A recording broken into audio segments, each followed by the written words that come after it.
Hope this is working. Come on. Work. You gonna work? Oh, there, it's starting. It's starting. And about to show up. There I am. There I am. Let's give it a minute. Give it a bit for people to gather around. Yes.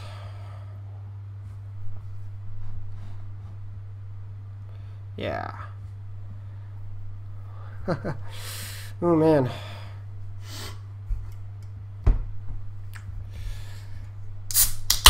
Very excited to start this series. I was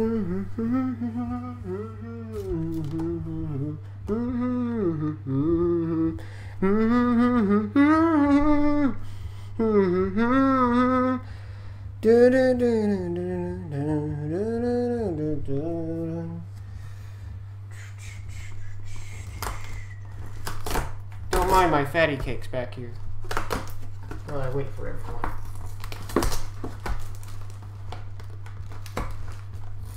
Yeah.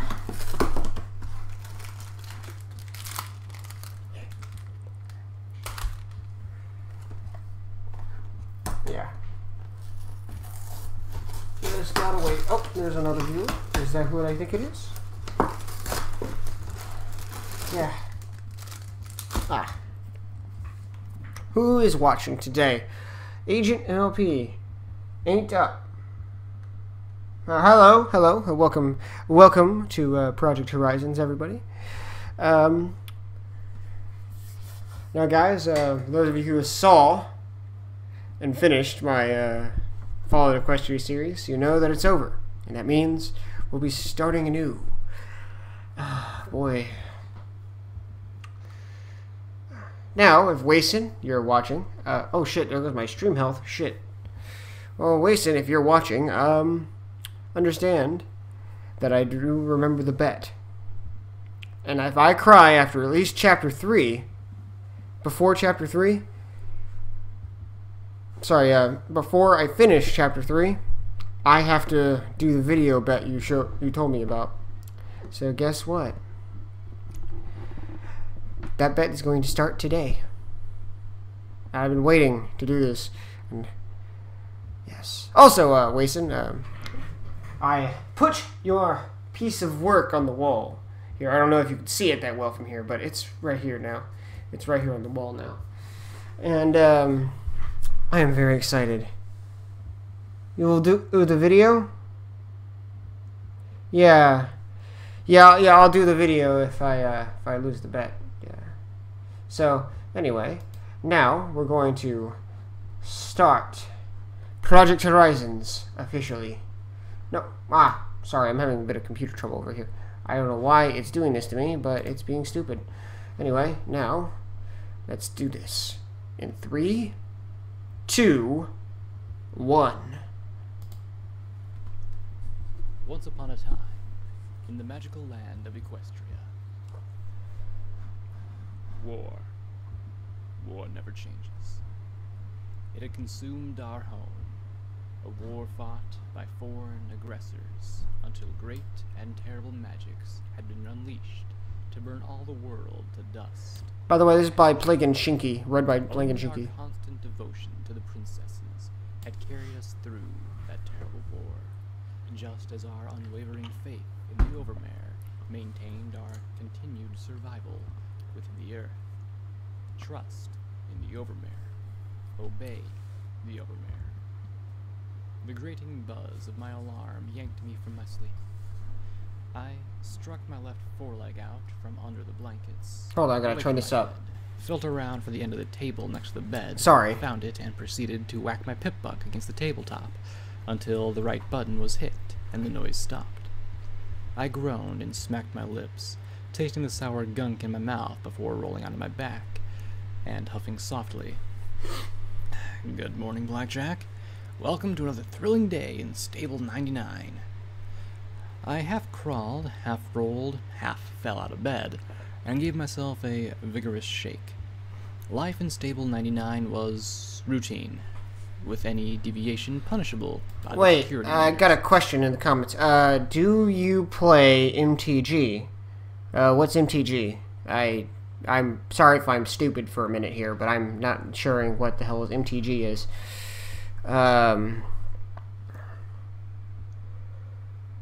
Could you clarify as soon as you can? I had half an hour to wash, half an hour to eat, and an hour to report to my duty station. The same as it had been every day since I'd gotten my cutie mark. Magic the Gathering? Slowly. I have heard of the game. I've seen people play it. It is fun to play. I just don't personally play it myself, though I do play Yu-Gi-Oh! If you're into that. But no, I don't play Magic the Gathering that I don't even have any cards. So when I do play, it's probably somebody else's cards. So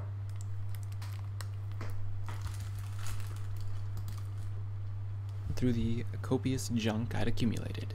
It was mostly recycled food chips and old drink bulbs, though I liked to pretend that some of the open bottles on the dresser were some sort of fermentation experiment, maybe a pet.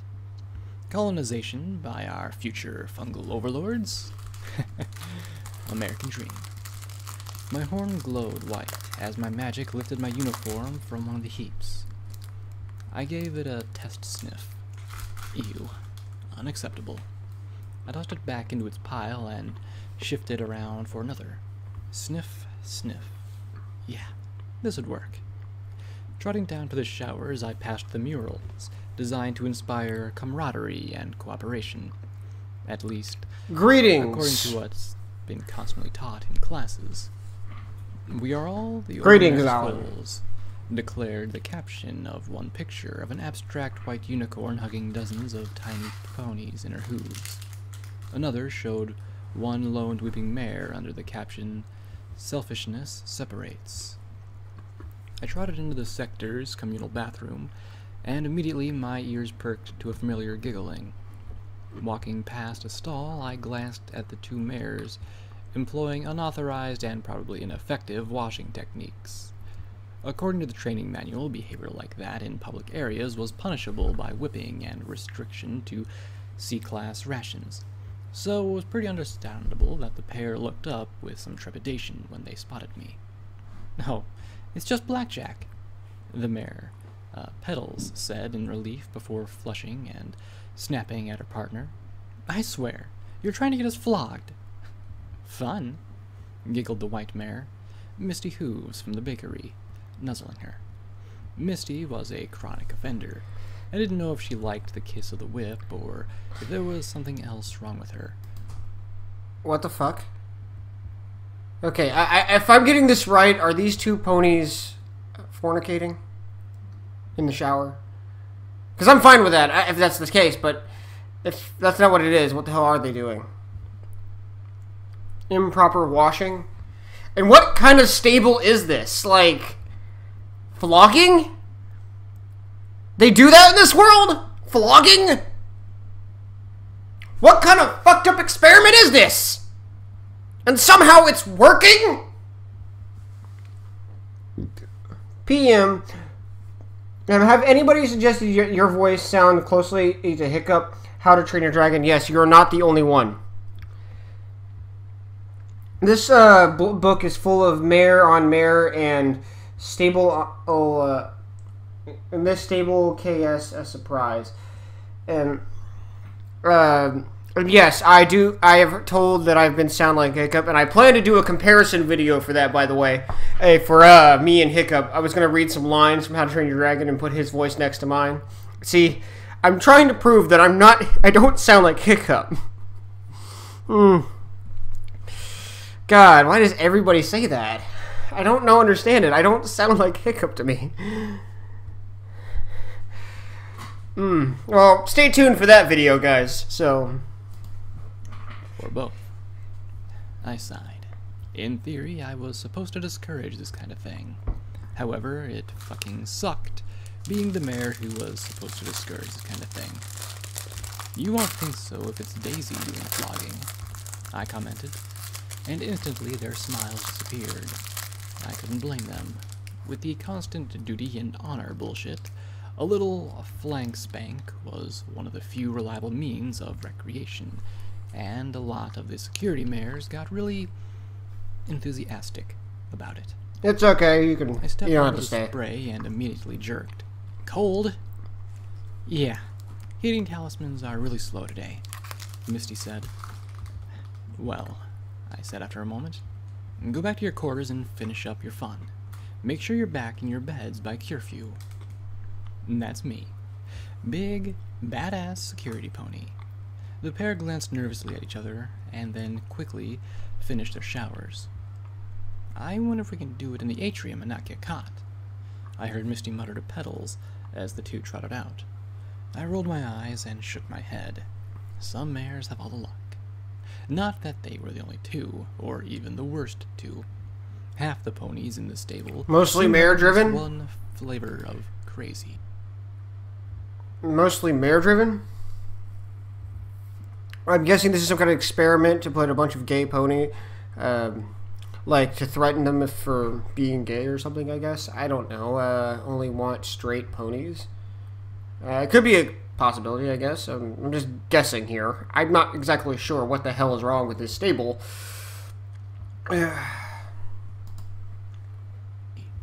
I supposed it was only inevitable when half your day was devoted to keeping this place going. And we had to keep it going. If we didn't, don't think about it. Stable 99 was all that was left. Every filly learned that as soon as they could read. The mega spells unleashed across Equestria had sterilized the surface. Radioactive death was all that awaited us outside. So we kept the stable working. We kept order. I don't know if this is before or after. Because Pit. any moment. Fuck, Blackjack. Don't think about another incident, I muttered softly. The Overmare protects. But I felt a gloomy specter rising inside of me at the thought of the entire stable being in the hooves of a filly a year younger than me. There were exactly 500 jobs to be filled in Stable 99. 400 and something were covered by mares like myself, who inherited our jobs from our mothers. My mom was security. I was security. When I had a daughter, she would be security. And so on, and so on. In the rare event of a mare dying before she could breed, a lottery would be held for some other mare to produce an extra filly for the spot, because the population had to stay at 500. Every pony had to behave. That's And stupid. follow the rules. Otherwise, there'd be an incident. Stable 99 couldn't take another incident. This bathroom alone showered the Sadistic? lights from overtaxed generators. You're telling me and some of water these that could security ponies are basically raiders at this point? settle on whether it wanted to be freezing or boiling. You couldn't think about it. All it would take was one thing to go wrong, and we'd all die. One busted generator, one broken recycler, one accident, and we'd all be choking on our own unrecycled breath. Fuck. Don't think about it, I said, trying again to shove it from my mind. That was made ridiculously easy by Midnight trotting past me towards the atrium. Instantly, my ruby eyes popped wide at her cute flank and graceful tail. Black on black, and oh, she needed to be mine. Hey, Midnight! Midnight! Hey! Whoa, whoa, Hey! whoa, whoa, whoa! Wait up! I shouted as I tripped and raced to catch up with her. Of course, she didn't wait. She never did. Instead, she picked up her pace. Damn it, Midnight! No running the halls! I shouted as I ran after her. What? I was security. I was allowed to break the rules when pursuing a fine flank. Unfortunately, there was a flash and a pair of hoof cuffs materialized around my forehooves. Oh shit! I barely got out before rolling head over hoof. I glared around at the source. It could only be Daisy. Marmalade. Excellent cunt block. Top notch. The Cunt pale block? pony mare and honey-colored Cunt block? both smiled at my predicament. Other than Blackjack. Halls, Blackjack, Daisy said, stepping out to the side hall she'd been lurking in. When Stable Tech made the stable, clearly they hadn't had mares in her size in mind. Her ears nearly brushed against the ceiling as she looked down at me with her snide little grin. Not even after pussy. Marmalade gave an echoing little snicker. Right. You got me, I said as I meant a sexual, in sexual manner. So? Is this entire stable just sex-driven? Is this what this is? This entire stable is just sex-driven. That's what I feel like this is. This stable is nothing but sex, and everyone is obsessed with sex. Like I'm not, but seriously.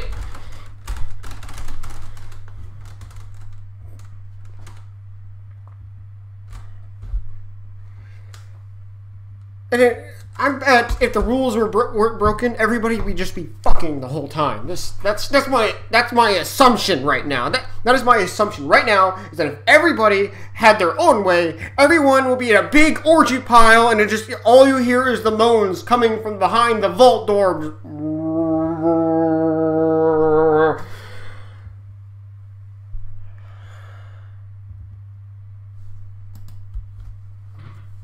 Don't know the spell yourself?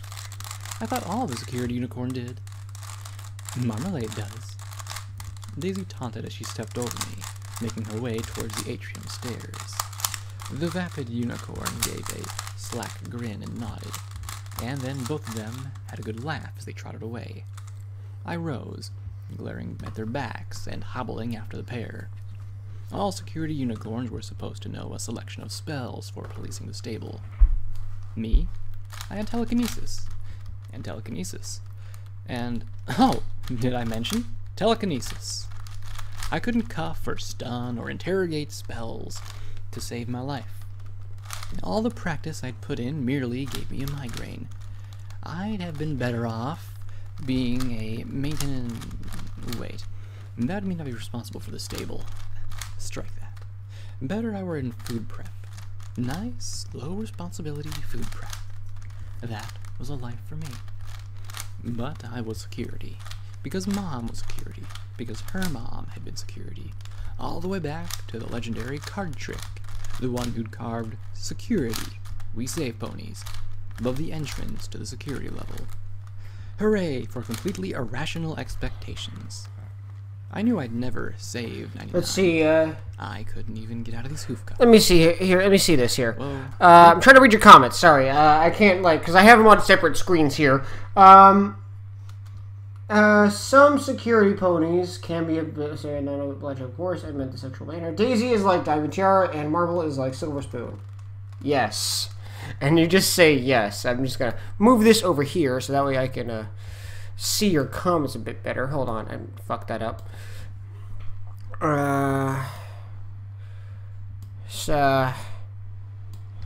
Yeah. Hold on. Yeah, I'll still be able to read your comments and everything, and I'll just be able to. There we go. So that's better. So. Party, table for one, or not. I didn't have any time for the poor me routine. Never played well. Nope, I just gotta get out of these cuffs, and I have an idea how. The huge atrium was the heart and soul of pony life in '99. Almost half the stable could fit in the room for large events, even if some pony was really friendly. Huge pillars had been sculpted in a parody of tree trunks, and the support beams had been fashioned to resemble branches. That was about the extent of trying to make 99 look like something outside. Besides, the effect was ruined by the huge banners of the Overmare smiling down on us all, and her stupid patriotic slogans of "Help the Overmare, help 99," and "Stability overall." I mean, really? Stability? The music piped in was half parade march and half hymn. Any wonder I tried to stay out of this place? There was also the fact that most ponies refused to look at me. They'd drop their conversations, look aside, or leave. It didn't matter that I tried to be nice. The fact was that all I had to do was drop a name and they'd be hauled in for interrogations. I'd witnessed enough to know I didn't want to drop a name. Besides, I'd already tried it once. Never worked for the ponies who deserved it. I passed the cafeteria where ponies loaded bowls with green recycled algae slime, scooped recycled fungus cubes into trays, collected synthetic recycled carrot sticks and apple flakes into bowls, or heaped up stacks of green recycled chips, brown recycled hay, and white recycled cake chips on their plates. This All sounds the food disgusting. in 99 was recycled into more food. All the waste in 99 was recycled. We were recycled. And yes, even having lived here my entire life, I still found it easier to pretend that the machines just magically made the food poof into being. Still, despite being made of recycled poo water, the chips were pretty tasty. You just had to not think about it. I don't want to I was know. talking with Rivet and Textbook, and the black unicorn's eyes widened at the sight of me hobbling to her table. Mind if I join you? No? Great! I said as I set my hooves on the table before she could Okay, shoot that's me down. different. Hey, Riv. Hey, Teach. The Earth Pony school mistress sniffed disdainfully at my intrusion.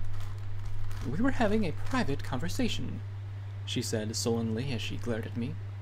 Rivets and an older gray Earth Pony.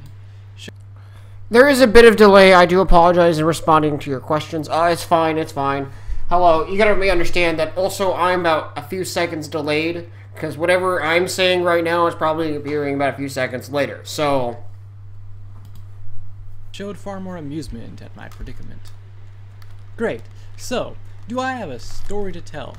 Here I was, just minding my own business, hurrying to catch up with a particularly lovely mare, when these handcuffs appeared on me like magic. Can you believe it? I asked with a grin as I tapped them on the table.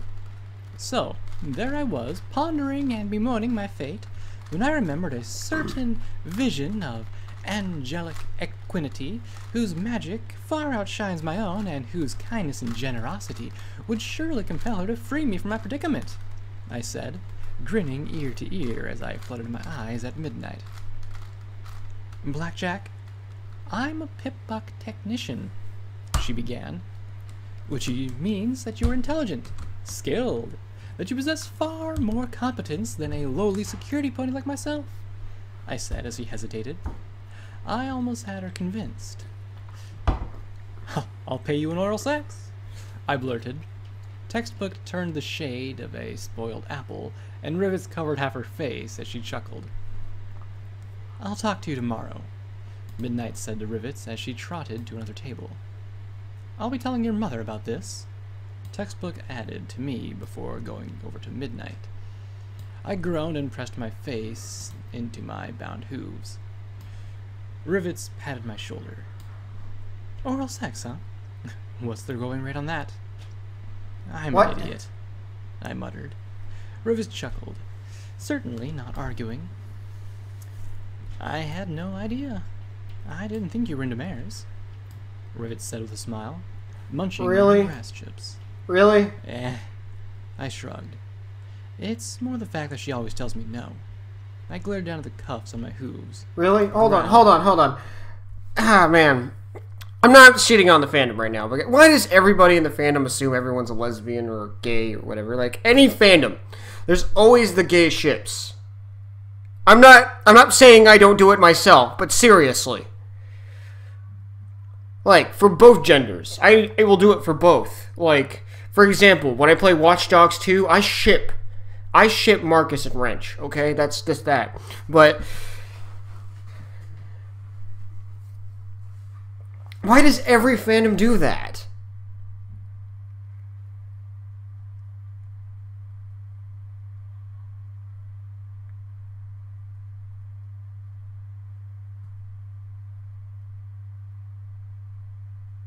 Wait, I didn't catch that earlier.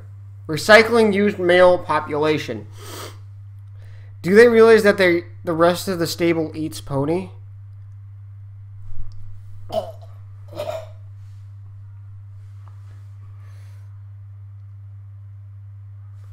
I want to know. And then bit the conjured metal. She always plays hard to get, I said around the mouthful of metal. Well, it's your time to waste. Her spot's on the cues up, though, so I really doubt she'll have time for you, she said rather matter-of-factly. Really? My red eyes widened, and then dropped along with the rest of my body. I slumped till my chin rested on the tabletop. Bummer. We all have our trials. Rivet said with a sigh. I've got to get duct tape's Philly on the duty roster. She's taking over for her mom. She sighed. Hopefully she knows which end of the wrench goes on the nut. Duct tape died? How? I gasped. She was one of the nicer ponies in maintenance. I frequently bumped fence with her on C shift, though I never actually talked to her, of course. After all, I was security, and she was scared to death of me. Rivet snorted in irritation. Don't you ever pay attention? She died a week ago. Tried servicing the Overmare's terminal, and it blew up in her face. Power junction wasn't closed. But Scotch Tape doesn't even have her cutie mark yet, right? She's still in school. I pointed out, twisting my hooves errantly in the cuffs to try and free them. What does it matter? I've got 150 maintenance mares to manage, and I've got a hole in the C shift that she's got to fill. Rivet said, Oh my god, don't... narrowing her eyes. I want to stab someone. Together. I want to stab someone. I feel for the kid. Really. But the stable comes first. Come on, Stable 2 is more functional than this. She'll just have to get over it. That pissed me off. Really? I thought the Overmare was first, last, and middle. I replied, enjoying the little smack talk. Normally, it would get a grin. The look on Rivet's face now, though, I had never seen her so angry in my life. The black and red striped mane itched terribly, and I just wished that my hooves were free so I could scratch it. Rivets groaned. Don't talk about the Overmare to me. She's been throwing all kinds of special work orders and studies my way. The little foal is demanding peak efficiency, and she's countermanded my work assignments to make damn sure it doesn't happen. She reached into one of the many pockets on her utility barding and drew out a notepad. Last month, she ordered the stable recreation broadcaster and maintenance one overhauled. But then, she collected every piece of scrap electronics and conductor for inventory, and kept the entire terminal crew occupied with searching and cleaning the stable databases. Maintenance 1 was a little closet of utility space next to the stable's mainframes, and the massive stable tech hatchway right outside the atrium. I sometimes used it for naps when I knew the Overmare was out. Did she say why? Do Overmares ever? No! I countered with a snort. Her mother was bad enough. Like, I think the only good, like, good overseer in Fallout, like, were the ones, like, there was a very few good overseers throughout the entire throughout all of Fallout universes. For example, there are two that I particularly liked. See, one of them was not aware, or in this stable, which was Stable 95. Stable 95 was the one consisting of drug addicts. Drug addicts and anybody with an addiction. See, the overseer was in charge of being basically what's the word? A counselor. That's how she was. That's what her position basically consists of. And it was weird. And then there is Stable 81. Sorry, not Vault 81. Vault 81, which was the vault where they were going to test viruses on their inhabitants. But since the overseer saw what this entailed, she got scared and decided to lock the scientists in the area and let them starve to death in there. And they never let them out. And now the rest of the place is still alive, and it's actually a functioning vault, and still is alive in Fallout 4. Both of these are in Fallout 4, and that's what I like about them, because these are still properly functioning. Oh, sorry, guys. I sure didn't shed tears when she died last year. Oh. But that little tyrant is going... Make that 3. 3 of them I like. Don't forget Vault 34, I think. Vault 34 was... I think it's Vault 34. It's Vault 21. I don't remember which one. But this vault actually... They settled their disputes through gambling, and it actually worked. Like... And that's what I like about it. Everyone did their part, and everyone did their thing. Nobody had any problems. That was awesome. She drew herself up short, realizing that even though I was the most irresponsible mare in security, I was in security. She coughed, then gave a little shrug. I'm just concerned about the stable. That's all. And that was the story of my life. No matter how friendly I was security. She wasn't. I enforced the Overmare's rules and punished those who didn't. I sighed, my ears drooping a little. Well, see you at the card game tonight? There was some considerable doubt in her eyes as she stared at me. She rose with a cool, "Of course, you're always welcome at the game." Not because I was actually welcome, but more because having me there... Stable 2 was basically a farmer stable, basically normal operations there. Yeah, I'm still questioning about Stable 2, because every stable has their own method, I think, and everybody wanted a stable to be a controlled group. But guess what? There was no stable control group, and they know this. We know this because even what's-her-name says so. Stable 99's Overmare is up to something. Oh, thank you for telling me that. I'm the only one. I feel like I'm way behind on this compared to everyone, but yeah. I would assure fears that the game would be raided. After all, I was only putting security who liked associating with the maintenance mares after hours. It's in atmospheric maintenance 3 this time. Bring your bets. Because I would be leaving with exactly as many as I came with. Because I was tolerated, not wanted. Goddesses, why was my mane crawling, thinking about the look she just gave me? I looked at the cuffs on my hooves, feeling as if there was something I was missing, then growled as I narrowed my eyes and bit them again. There were 500 ponies in Stable 99, and 1/10 of them were resigned to the duty of protecting and safeguarding the stable, and executing the will of the Overmare. Unfortunately, we also had to frequently tackle the question of which one took priority. The briefing room was festooned with graphic reminders of service to the Overmare is service to the stable. I hobbled in just as the security head started with the evening briefing.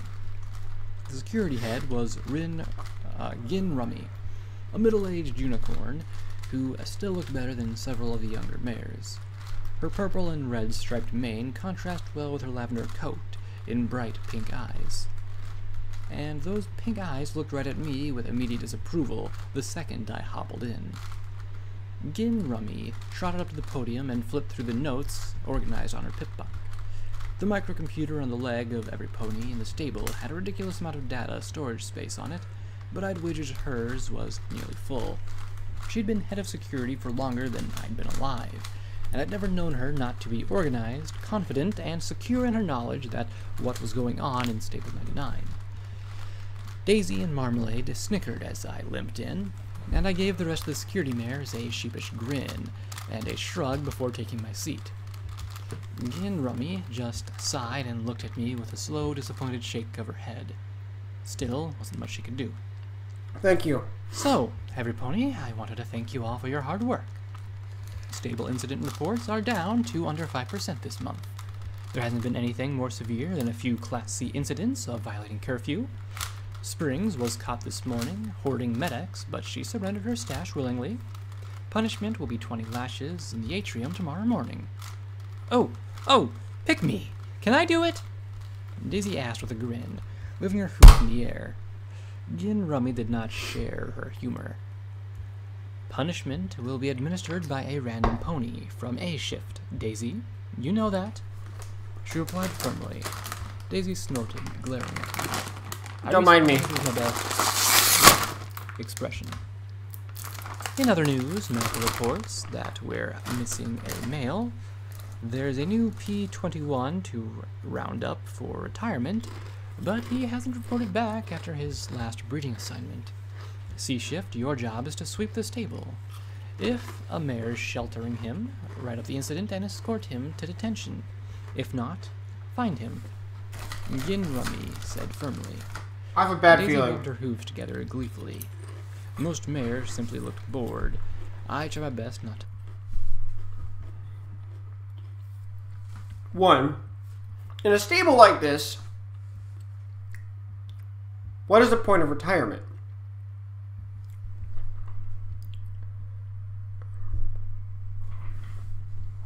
Let me read over. Few male participants. I'm going to take a guess. Males are not even workers here. What they are is are used for breeding purposes. That's my assumption. Now, listen to this. What if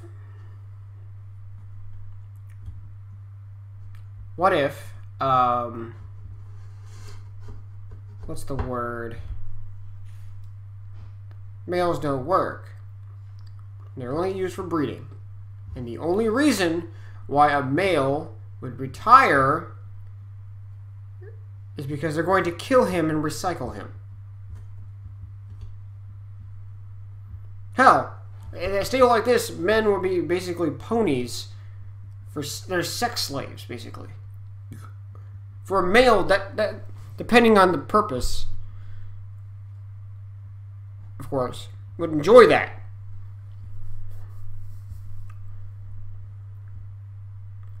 Well, some would, depending on how the male is. To squirm. Damn it. Why were hoof cuffs so hard to get out of? Every pony in Stable 99 had a job assigned to them from birth.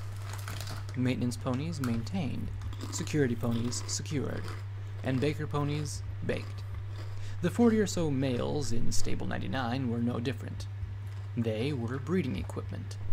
From birth, they had their segregated quarters in medical and were signed out by mares for reproductive purposes and, more frequently, recreational. There were 20 unicorns and 20 earth ponies on the breeding rotation. Fucking called it! Fucking called it! Once a male reached... how old was it? 12? 15? They were put into breeding. Of course, to keep the number in rotation the same, that meant that a male had to be taken out of breeding and retired. So, if there's anything else... Gin Rummy's pink eyes scanned the assembly of security ponies before landing on me. Very well.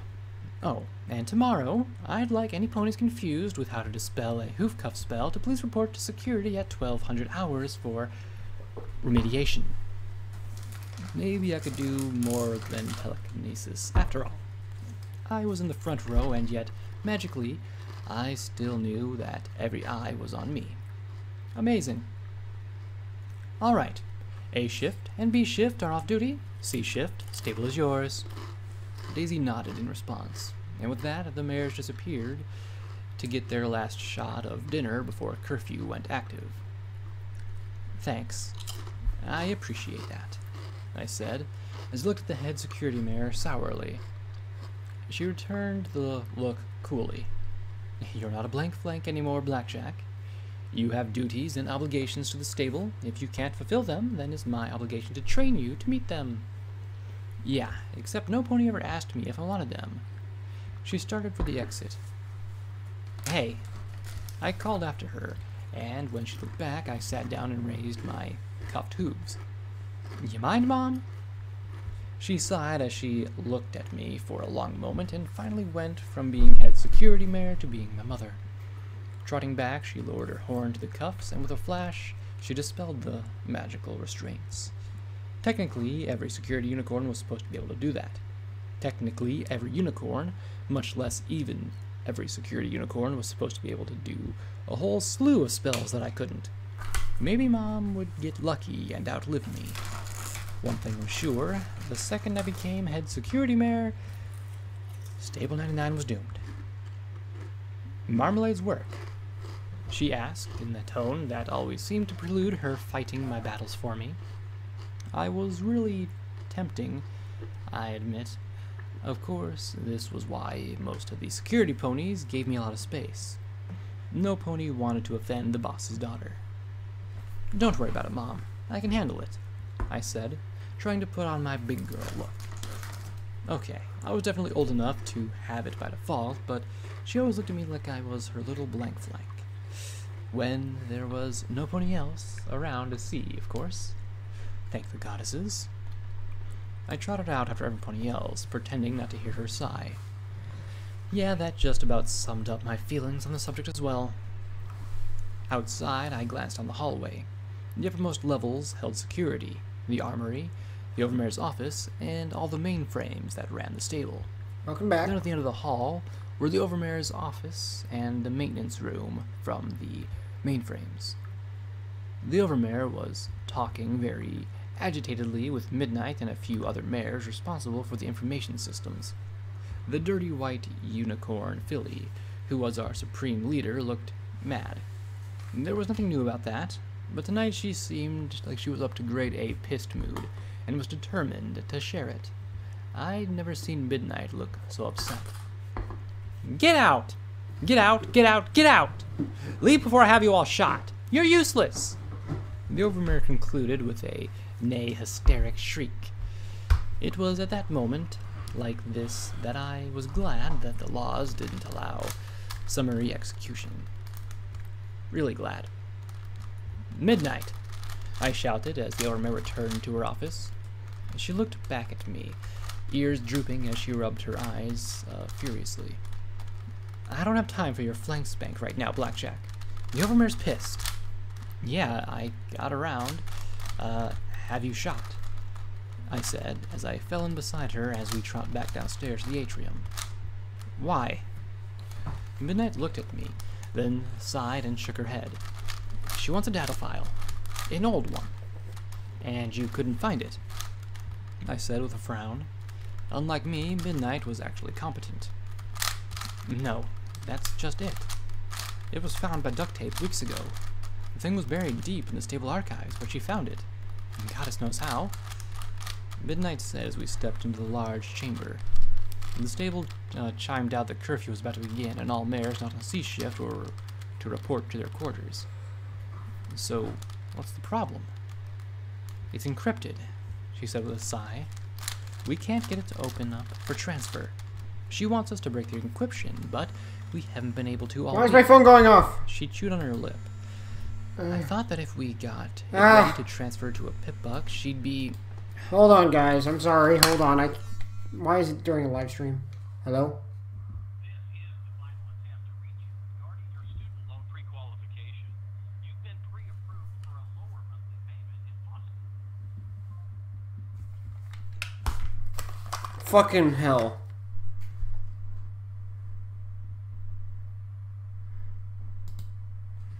Well, I was pissed, but she was hysterical.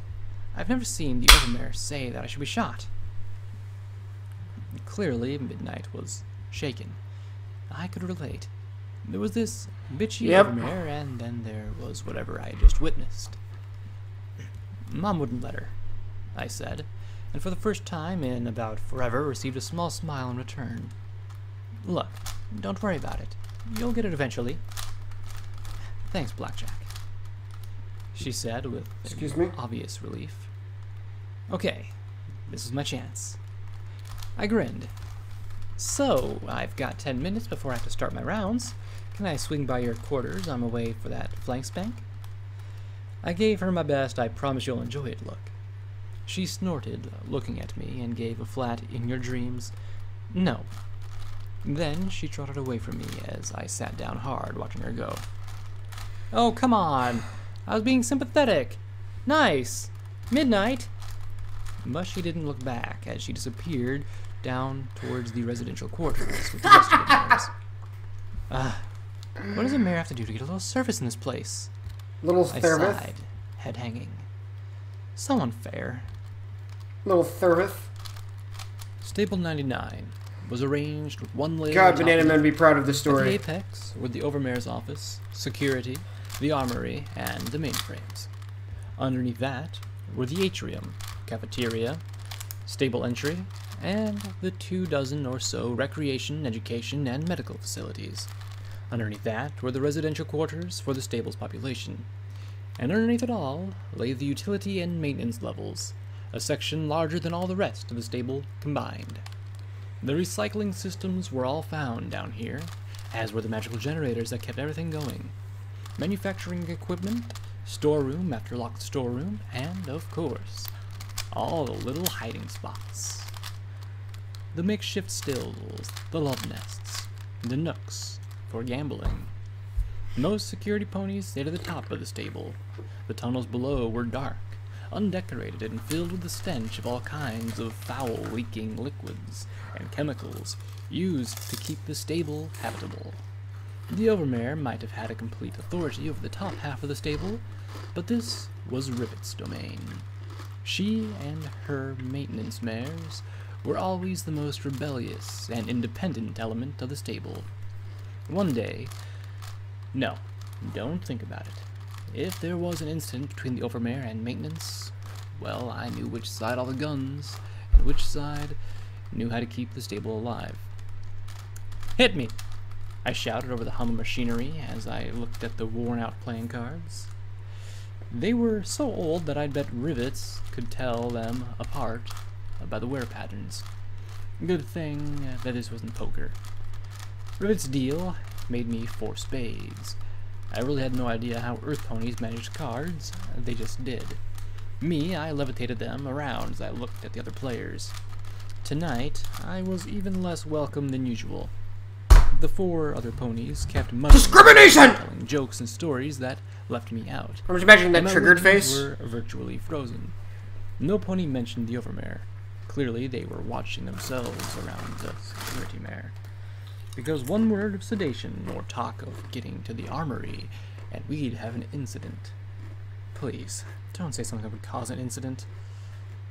So, Blackjack, I notice you keep getting shit from Daisy and the others, Rivet said amiably as she smoked on her cigar. She offered me this cigar at the start of the game, a blatant Class B violation that I'd never ever report her on. If I had no idea how she manufactured them, but it was just another indication that things were painfully tense in the stable. After one puff, I'd coughed so badly that she'd taken it back. They've been doing that for, what, 3 years now? Oh, longer than that, I said with a small smile, ever since my first big fuck-up. But what can you do? Well, that is the question, isn't it? Rivet asked with a spread of her forehooves before dealing out the cards. We can't do anything. Daisy's security. You and your job, it's all yours, no matter how you abuse your position. She chuckled, friendly-like, but I knew enough laughs to tell it was an act. Don't get me wrong. Your mom is a fine mare. She's always tried to do right by the stable. She just won't do more. Oh, Rivets. Please don't go there. Well, it's the way of things, isn't it? Is it? Rivet asked in return with a look that made my mane crawl. You think it's right that ponies like Daisy and Marmalade get to give you that ration of shit day in and day out? Well, no, but what does it matter what I think? It's the way things are. I swallowed, noticing that no pony else seemed to be interrupting. But does it have to be? Rivets asked. There was one answer she wanted to hear, and a whole slew of wrong answers. I shrank back. Why does she have to be asking me stuff like this? Couldn't we just play the game? I needed to change the subject. Fast. So, what's the overmare up to? I asked as I glanced at the others. They looked at one another, then at Rivets. She was still smoking her cigar with slow, steady puffs. I snorted. Look, I know her pony is a little on edge than usual, but this is Blackjack asking. Come on, Rivets. I got my cutie mark here. In fact, I got my queen and ace of spades playing this very game. You can talk to me. Rivets chewed slowly on the end of her as her eyes measured me up. Finally, she gave a minimal shrug. You tell me. Overmare has us running like crazy for a month, updating her on the stable, seizes inventory, and duct tape dies doing work for her. Now she's screaming at midnight, and she's going to shoot her and has her own little guard of security ponies following her around tonight. She what? I blinked, having left with Midnight so quickly I hadn't heard anything about that. What? Rivets nodded slowly. She's got all of us really concerned. Really concerned. Some of us... Oh, hell no! Did I just play ghetto for a second? But seriously, hell no!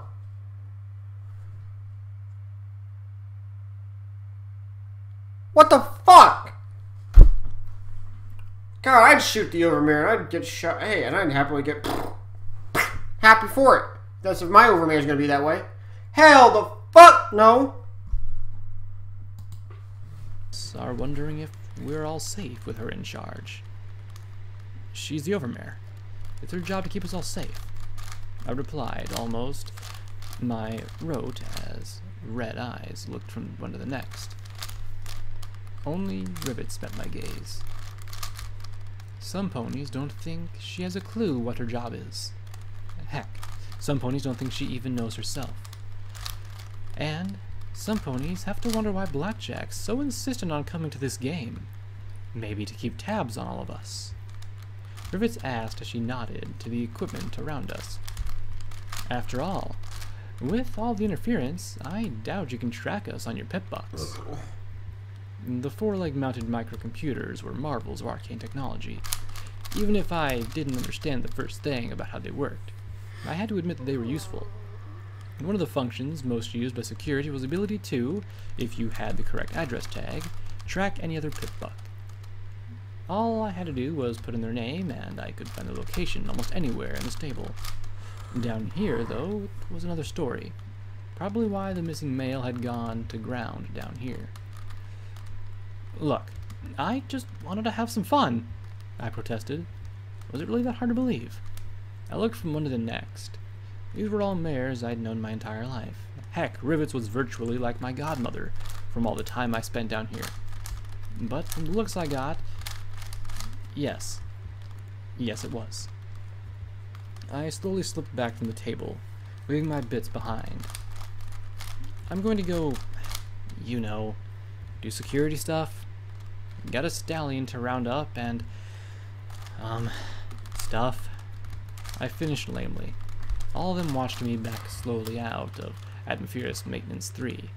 Not one took their eyes off me. Several minutes later, I took a breather. Rivets was just pissed. She always bumped heads with any pony in authority. Seriously.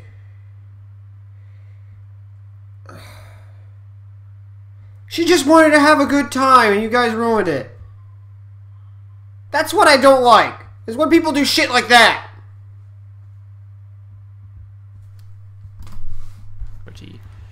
Anyways, sure, no pony knew as well as she did how to run the stable. As soon as the overmare calmed down, everything would settle down and we'd just be back to normal. Don't think about it. It was how every pony is in the stable and how it survived. I'd just forgot about it, and in a week, Rivets and I would be laughing as usual. Please, let everything be alright. Well, with the game a complete fiasco, Midnight continuing her cold shoulder, and me with 6 hours left in my shift, I might as well actually do some security work. Mostly the 10 or so of us on she shift patrolled and wrote up any mare violating curfew. Down here I might find some more interesting violations, but it was rare that I ever run into anything major. I snapped on another function on my pit buck, the eyes forward sparkle. Instantly, a number of yellow bars filled my vision as its arcane device indicated the number of ponies within a few hundred feet. It also had a few red bars, likely a few hungry rad roaches looking to take a bite out of me. The EFS was a function few ponies regularly used. After all, it only gave direction and hostility, and the indicator didn't even tell you how far above or below you the bar was. For all I knew, that yellow bar was around the corner or up a floor. I entered in the P21's Pipbuck address, but the little icon twitched around spasmodically. Likely he was down here. Somewhere. It wasn't often that we had a buck who tried to hide from retirement. Most just reported to security or medical to get their shot, and that was it. Occasionally, there'd be a crying or screaming fit in the atrium. Rarely, they'd suicide. Please don't tell me I'm gonna find him down here, hanging or poisoned. The plain fact was that this was a stable. The only exit had been sealed 4 generations ago due to the last incident, and eventually he'd starve to death. It wasn't like Bucks knew how to get into food stores or the like. They just bred. That's all that they knew. All they needed to know. Right? I trot past a row of gurgling pieces of equipment barely It's lit messed by up, really. wan yellow spark lamps. Knowing my luck, the yellow bar ahead of me was actually 1 or 2 floors above me. If I was lucky, I would get through the shift without any more disasters, and if I was really lucky, talk to Mom and... This reminds me of a really weird, messed up fanfiction I read once. I'm not going to go into detail of it, but I do remember there was one thing they had that was called herding, and basically mares bred by going into herds, or one male would have multiple females. It was started by Celestia to do that. It was a weird fan fiction, by the way. Don't ever read it. I'm not going to say its name, because, oh my god. Why did I even read it? I don't know why. Not the head of security mare about the rising tension. The former might be able to do something. The latter would have to crack down on rivets, or worse, tell the overmare. Then I heard the faint sniff and soft sobs over the hum of equipment. Looked like I had found my pony. Okay, come on out, and let's get you up to security. A quick shot and it'll be all over. The sniffling stopped, and the tiny olive filly with teal eyes peeked out at me. My jaw dropped as I saw the pain and fear in her eyes. Ah, oh, you're not... I sat down hard and rubbed my head. Could this night be any worse? You're not supposed to be down here. It's dangerous and after curfew. Where's your mama? She just stared at me, and her eyes dropped to her hooves. Recycled was all she blubbered. She touched her pip buck, and her ID flashed. Scotch tape. Maintenance, Shift C. Oh. I tried to think up some creative profanity, but... I got nothing. Oh, well, what was I supposed to do? If this was Duct Tape's kid, then she was supposed to be here. Should I say something about her mom? Give her a hug? Tell her she's doing a good job? Tell her not to be a cryfilly? Sorry about your mom. Don't worry, I'm sure you'll get the hang of it. I grinned at her as she clenched her eyes closed, pulling a wrench from her barding and nodding before trotting back between the massive, round machines. I trotted away as quickly as I could. Wonderful, Blackjack. You'll get the hang of it? What is wrong with me? I berated myself as I glanced back over my shoulder. I really wasn't good at this whole life and death thing. Really, you'd think just thinking about death in 99, it wasn't really like death so much as one day you're there and the next day you're replaced by your kid, and someday they'll be replaced by theirs. I was glad my mom would probably last forever. I didn't know how to handle the stable with her gone. I couldn't help but reach out and touch the steel wall of the stable. Samponi had dapped "Fuck the Overmare" on the gray metal in flaked white paint. A shout of rebellion from the incident almost a century ago, the last time the stable had torn itself apart. Back then, it'd been Bucks challenging the Overmare and the rules imposed by Stable Tech when the stable had been established. Today, it was Rivets against the Overmare. Why'd I have to get stuck in the middle of this shit? And, just as I was getting a nice batch of self-pity wiped up, I stepped right in a puddle of leaking sewage.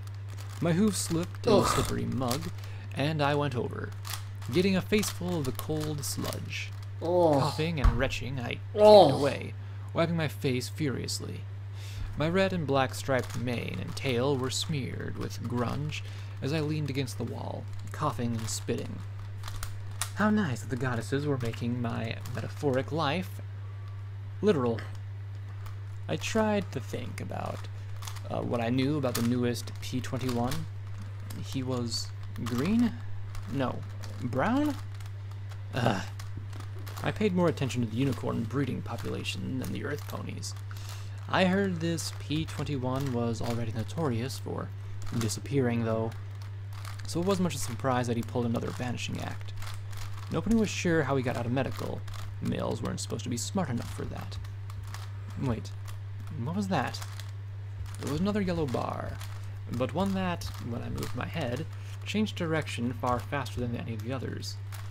That meant it was a lot closer, as in, right on the far side of the door marked Emergency Storage number 3. I frowned, turned the handle with my horn, and was astonished to find it unlocked. Not even rivets left these unsecured. Slowly, I levitated out my baton, opened the door, and flipped on the lights. Row after row of metal boxes lay on dusty shelves, for the day another incident occurred.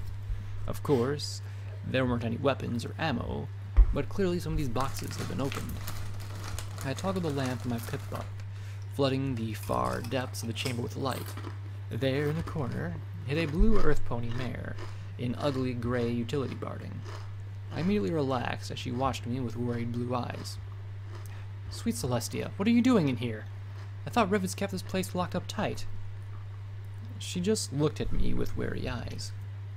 "Just getting some stuff for rivets." Her soft voice was surprisingly deep for such a puny pony. I'll just get it for her," she said, slipping on her saddlebags and slowly starting towards the exit. But as she drew close to me, I frowned. I knew all the mares on the C shift, and the only blue earth pony was a medical mare. "What shift are you on?" I asked with a little frown. C shift, of course." And she swallowed as she turned and facing me, backing away.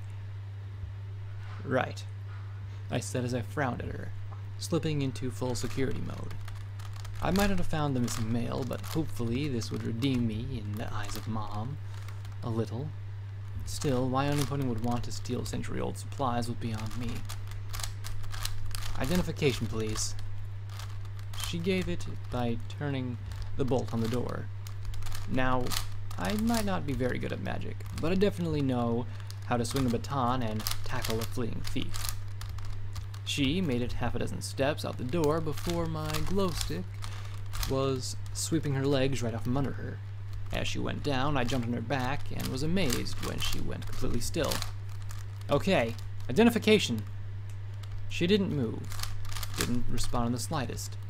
She just lay there, shaking and crying silently. I frowned and reached over to use my security override. "P-21, breeder. Retire from service immediately," flashed on her screen. "No. His pip-buck?" "You're the new P-21, I muttered, staring down at his saddlebags and clothing.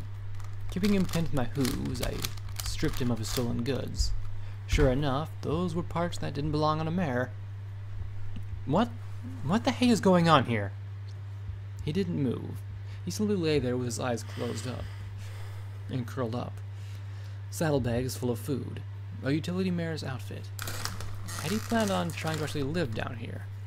Like all bucks, his cutie mark was a white symbol with dots underneath it. His had 2 rows of 10 white dots. Below that would go 1 more dot, though I was never sure why, since after that he'd be heading straight down for retirement. Well, time for the next bit. According to Overmare and Stabletech bylaws, you are to be escorted to security for final processing and chemical retirement. You are obligated by stable laws to accompany me, or you will be compelled. Do you understand? Goddesses, I hated playing the security mare part. He knew the rules. I knew he knew. He knew I knew he knew. Why did I have to pretend? Meanwhile, he just lay there like a blue doll, his eyes wide and glassy. Just kill me. That's what you want to do, isn't it? P-21 muttered. I blinked down at him in confusion. It's not my place to kill you. I'm not an executioner. You're going to be, retired. I tried to grin and put him at ease, because bucks sometimes did stupid things. It wouldn't be the first time one attacked me without provocation. He looked back and his eyes slowly drew into focus. I'd never seen a male look at me like that before. The cold anger inside made me wonder if he really was going to do something crazy. Like you retired him, he replied softly, his storm blue eyes darkening as he stared at me. I think you're confused. Medical takes care of the actual retirement process, I said as I backed away. You're all murderers, he muttered as he rose to his hooves and looked back at the stolen clothes and supplies. I was so close, too. With that, he started to walk slowly towards the stable's central staircase. Close to what? I asked, but he didn't answer. I couldn't blame him. If I were about to be retired, I undoubtedly would not be in a chatty mood. Still, it was hard to take him calling me a murderer. I never liked killing any pony. I followed him closely, baton ready in case he came back at me. We trotted past an open doorway to a storeroom, and the olive filly peeked out with sad eyes as we walked by. I wish that was all that happened. Just as we were reaching the stairs to the higher levels of the stable, a baton wielded by a pale yellow mare whirled out from the side hall and struck his rear knee with a sickening, tearing pop that signaled a damaged joint. He fell to his side, screaming in pain as Daisy and Marmalade stepped out. The huge pale mare spat out her baton, caught the strap on the end of the hoof, and twirled it. About time we found the missing penis. She slammed her hoof onto his face as he tried to curl up into a tight ball. And he's with you. Daisy made a grim grin. Bonus. Daisy. Marmalade. What the fuck are you doing? I asked as Marmalade's floating baton thumped hard against his ribs, and Daisy smashed him with her hooves again. Saving medical some work. This little fuck's had us down here for hours, she said as she grinned at Marmalade. So I figured we'd take care of ourselves. What the fuck? You can't fucking do this! Medical retires ponies, not security. Was I actually quoting stable bylaws now? The worst security pony in the stable? What the hell was happening here? Oh, he's fighting us, Daisy said as she circled him, and brought her hoof down on his swelling knee. Resisting security. A real dangerous case, right, Marmalade? The honey-colored mare nodded. Oh, hell no. Grin. Hell no. Just like no, that, they set no, themselves no, to beat no, him to death. no, no, no, no, no, no, no, no, no. Why? Why though? My eyes. I wondered if this was some kind of nightmare that I'd wake up from. But as he cried out in pain, I clenched my eyes closed. Just wait a few minutes and be over. Just do nothing, Blackjack. Don't think about it. Don't think about it. Don't think about the thumps and the cries and the sobs and the begging. No. Security saves ponies. I looked at the pair beating him in glee and charged Marmalade first. The last thing I needed was another pair of hoof cuffs on me. Her orange eyes widened in shock as the baton cracked loudly against her skull with such force that she tumbled over. Goddesses, I hoped I hadn't killed her. Daisy's shock transformed into rage much faster. What the fuck do you think you're doing? He's a fucking worthless male. He's disposable. She charged, and while normally I'd back away from her kicks, this time I charged. Without the males, you wouldn't exist.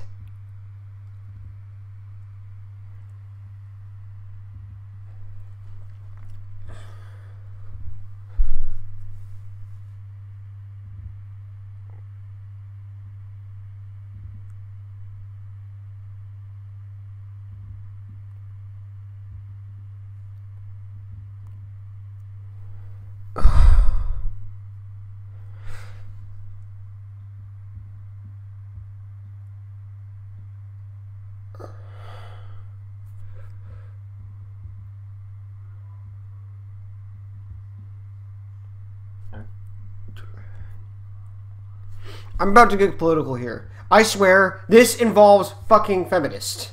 Radical feminist. This is a radical feminist vault. To meet her. Our chests slammed together, and it was all I could do to keep from being crushed under her. Sweet Celestia, how much did she eat to become this strong? As we struggled, though, I still had one advantage she didn't. My horn flashed white as I wielded my baton in a magical grip. And one more thing I could do with telekinesis. With another thought, I triggered my Pip-Buck's Stable-Tech assisted targeting system. The SATS was a magical spell that momentarily slowed time almost to a stop and let me line up my attacks perfectly. Each attack cost some spell charge that had to build back up over time, but right now I wasn't going to waste any of it. 3 baton strikes to the head, and the spell even gave me the probability of each strike landing. Triggering the spell, time sped up, but still seemed to move at a crawl as my baton rose and fell soundly upon her head. The first split the skin above her eye. The second busted. And think of this: they're all mares in stable 99, all Earth ponies.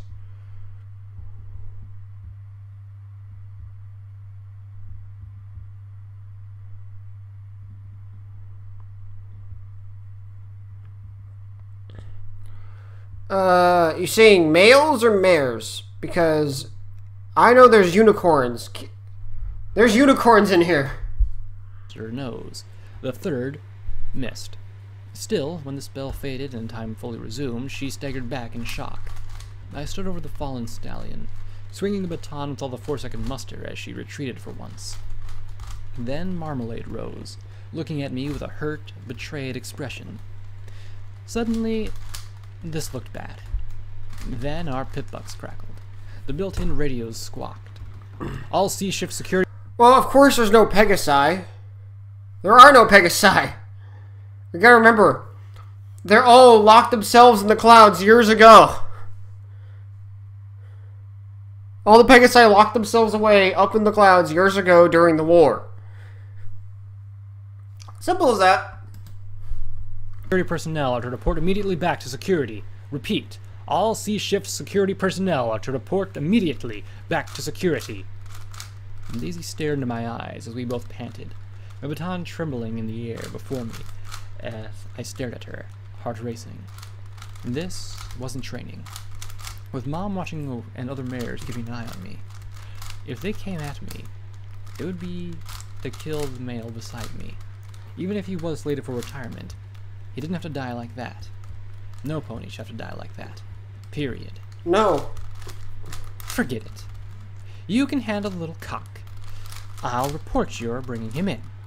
Daisy said sourly as she touched her bleeding nose and then glared at me. One day, I'm going to have your fucking head on a stick, Blackjack. Yes, I did say unicorns. I just said they are unicorns there.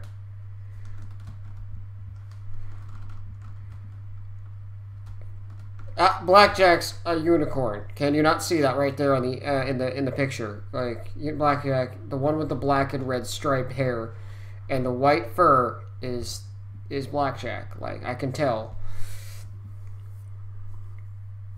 Hell, her fucking fur matches Blackjack, the game. I promise you that. I swallowed, doing all I could to keep my magical focus on my baton. Maybe. But not today. The metal rod waved in the air, my heart thundering in my chest. Despite the fear in my gut, the baton remained upright. She harumphed and made her way up the stairs. Marmalade gave me one last confused, injured look before following her up. I felt bad for that. I doubted Marmalade would ever hit a pony if Daisy hadn't hit them first. Once I felt that they weren't going to double back, I knelt and began to see to the stallion. Aside from his swelling bruises, the worst thing was his rear leg. Limbs weren't really supposed to bend that way. Oh, God. I swallowed as I looked around, feeling panic rising in my throat. I wasn't a medical pony. I couldn't do a healing spell to save a leg. Then I spotted the olive filly watching us from the hall. You! I need a first aid kit, please. Right away. She gasped, and for a moment I was sure she was going to run. Please, help me. She swallowed. I'm sorry, hold on. Disappeared. Why? He asked softly, eyes clenched in pain. Why'd you stop them when you're just going to kill me anyway? Because I felt lame and confused. Because I had to, alright? Now stop thinking about it and just hold on. He didn't say another word. Instead, simply looked at me with confused anger. I needed him to keep talking. What's your name? He looked at me like I was an idiot, despite the pain in his eyes. I'm P21. That's your designation, right? What's your name? I asked as I looked in the direction of the filly had gone. It was more to stall for time than out of real interest. After all, he was going to be retired soon. P21 is my name, he replied slowly, with a touch of irritation. Oh. Males in 99 lived in medical and were identified on their breeding roster by designations. P for earth ponies, U for unicorns.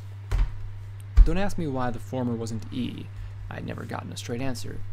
Maybe the overman who set up the system was a lot like the current one. One would be... It's okay, it's okay. the newest buck on the breeder roster, and 20 the oldest. Being 21 would be the male. I don't know how delayed I am. Retired. Somehow, though, I always figured they had their own names in their quarters. Names were like cutie marks. Every pony had them, even males. Then again, looking at a breeding mark on his flank, funny. But when I was with a male, conversation was the last thing on my mind. Heck, this was the most conversation I could ever recall having with one. I thought for a moment that maybe the filly had run off, but she returned a minute later with a small yellow medical case marked with pink butterflies.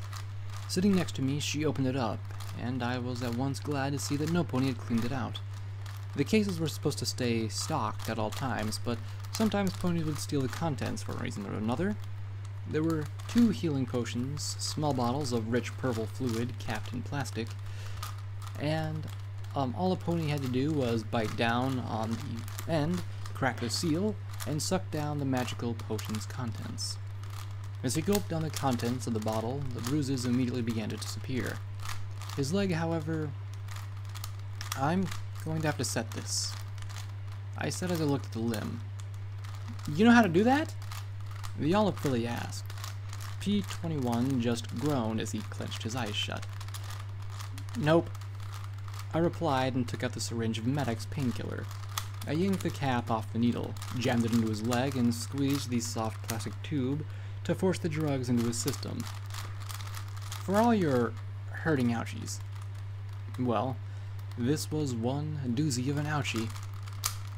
He relaxed a bit as the drug took effect. Okay, you're quoting Pinkie Then Pie on I that looked at one. the leg, bit my lip, and hooked it with my forehooves and magic. On 3, I said as I looked at him. 1, 2, and on 2 I pulled and pushed to bend his leg back into a proper position. There was a pop from his knee, and like a gunshot as he screamed, the limb jerked back into place. The poor olive filly looked like she was going to be sick. I didn't think it was broken, exactly, but it sure didn't look good. Was that the plan? He asked weakly. I never was good at waiting, I replied before shutting him up with another healing potion. Unlike the beating, his knee didn't seem to heal much. When he tried to move it, he cried out despite the painkiller. I looked at the filly. Is there a brace or anything in there? Oh, maybe, she said as she set aside the second syringe of Med-X and a container of buck labeled with a muscular mare flexing. It was technically a Class B controlled substance. I'd be scrubbing the bilges for a month if caught with it. Surprised to see it outside medical or security. Then she pulled out a black leg brace for broken limbs. He jerked away from me as I grabbed his injured haunches to pull him around. Oh, stop it, you baby, I muttered, but he simply closed his eyes and shook as I strapped the brace in place. Bucks were so weird. Would he have preferred hobbling up the stairs to medical with a bum leg? Finally, I moved away from him and shook the tablet of buck out of the jar. Here, eat this, I said, as I pressed the carrot-flavored medicine to his lips. Buck. Slowly and warily, he chewed it. I looked up at the filly. Thanks for your help. She gave me the first hint of a smile since I'd seen her. Sure. I better get back to work before Rivets blows a seal or something. She gave a little wave before running back to where she'd come from. The chems fortified him enough to get him to his feet. Why do you keep helping me? He asked as I supported him enough to keep his legs under him. You're just going to kill me. I lowered my gaze. Well, I can't stop that. But I can at least try and help you. It's what security mares are supposed to do. Security during sea shift was normally a place of quiet tedium. Reports for the next day had to be filed, and firearms practice had to be carried out. But neither of those were what any pony would call exciting. As we finally reached the top of the stable, though, something felt very wrong. There were only 10 security mares on sea shift, including me, and for the first time since I'd started working security a few years ago, we were all in here together. The 7 other mares clustered around Daisy and Marmalade, talking in low voices as I limped in with P21. Worse, they all stopped talking as soon as I entered. Great. My mane itched fiercely as we walked past them to the cells.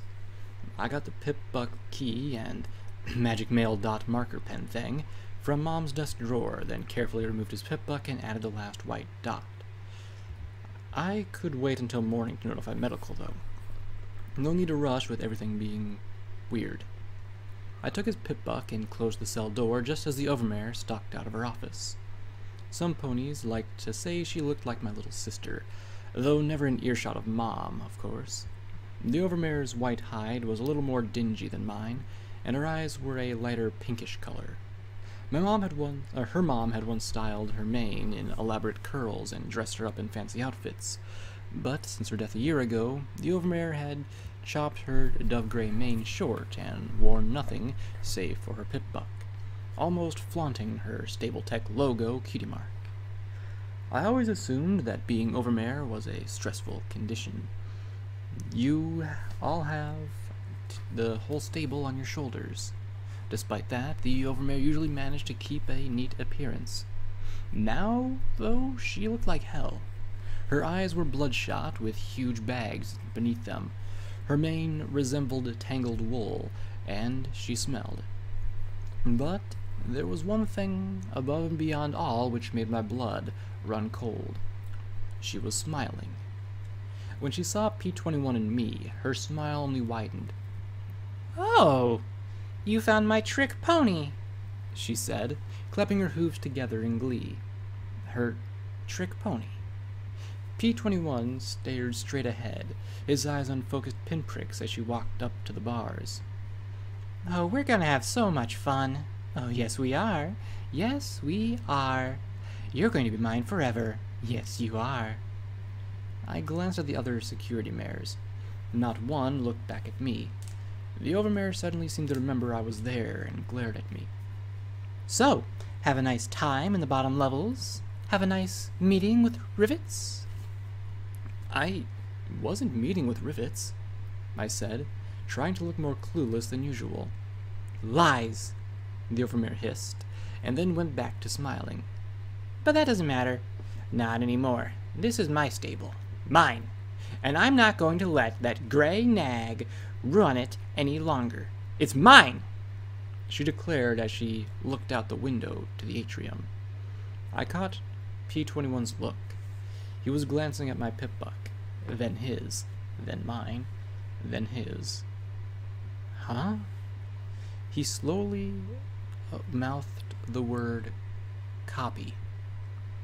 I glanced at the overmare as she addressed the others, thanking them for their loyalty and devotion. Once more, I'd seemed to have slipped her mind. I quickly connected the 2 pip-bucks with a cable. I hit the Copy All Files button and dumped the data into an evidence file.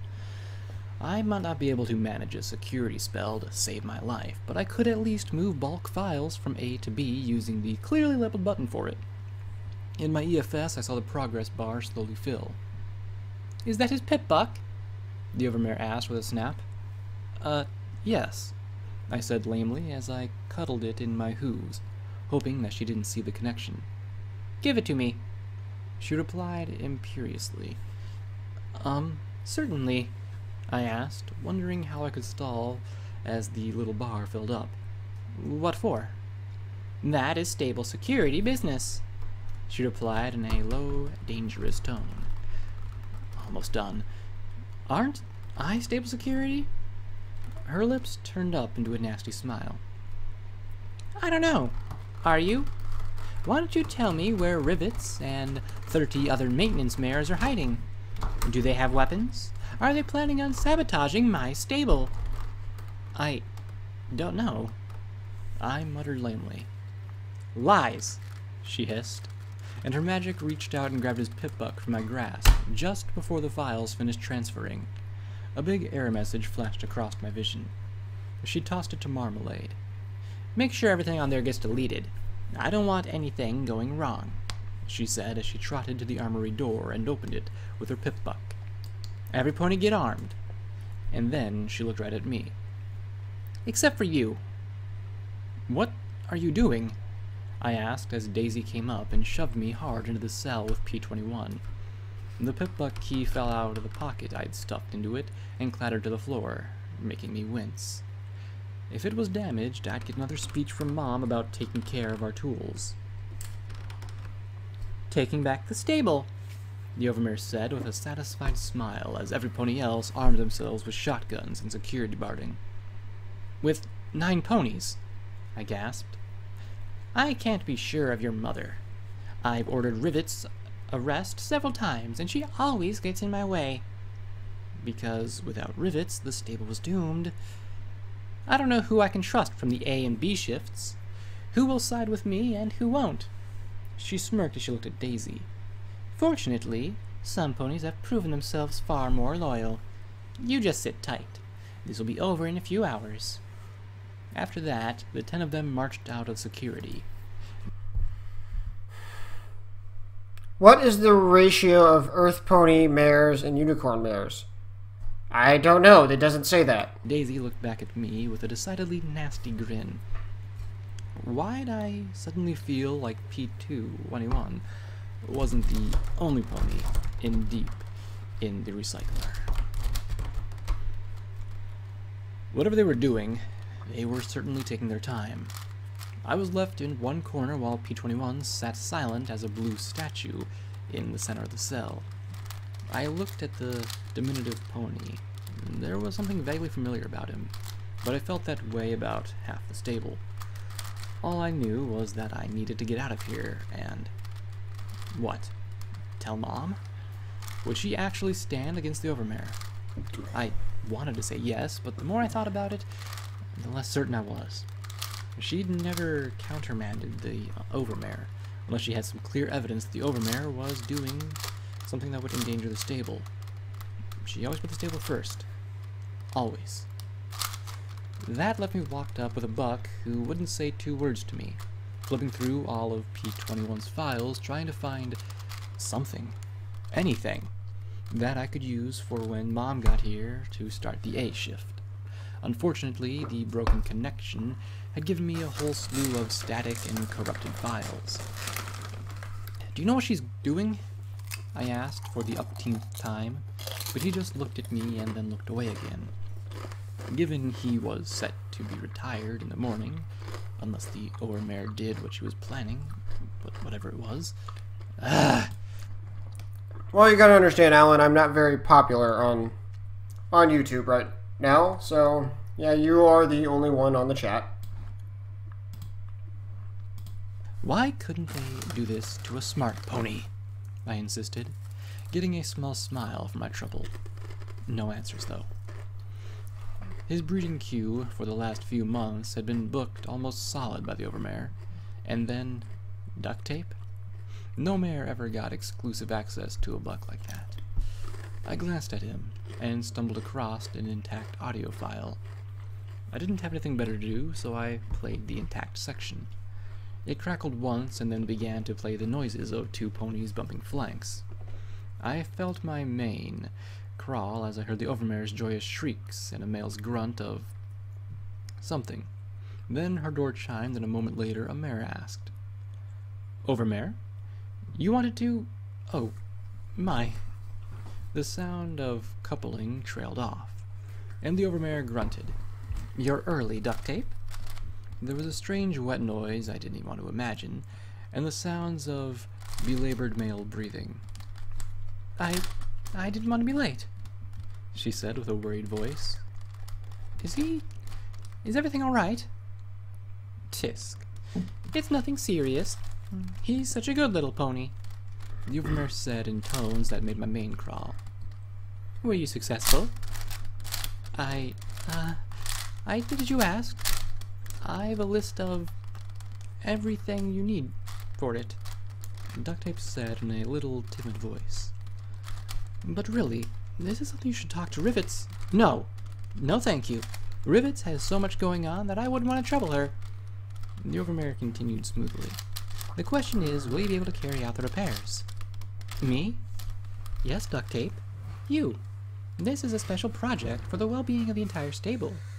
You're the only maintenance mare on C-shift I can trust to carry this out, with care.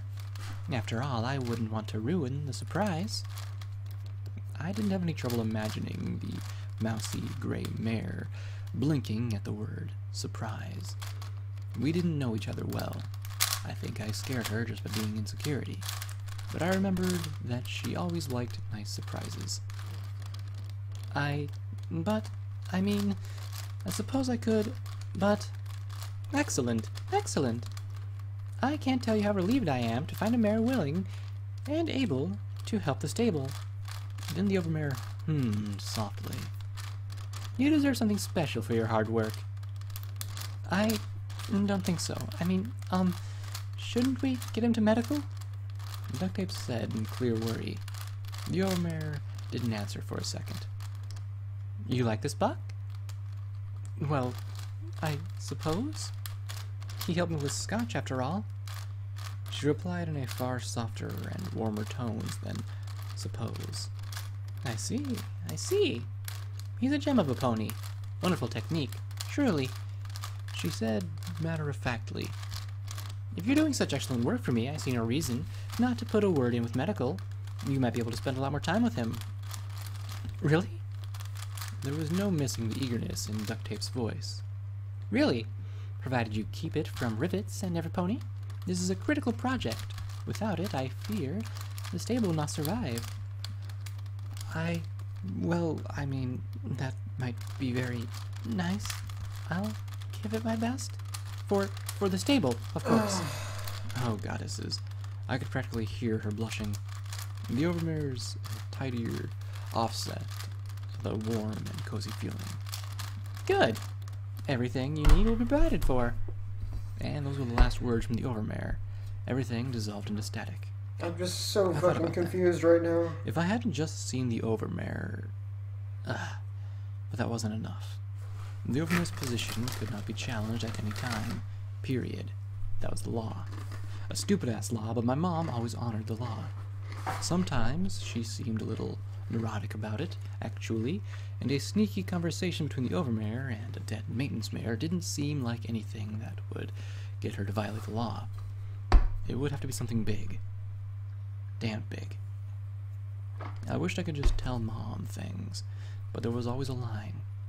She would be my mom until a point was reached, and then she was from me on head of security, and that always came first. I glanced at the silent blue buck. "It sounds like Duct Tape was fond of you." "She was fond of any pony who gave her love and affection. It's why she had her foal," he replied quietly. "They didn't even need to force her. I was just bait to shut her up while the overmare worked." "There's something important on here, isn't there?" I said as I waved my pip buck at him.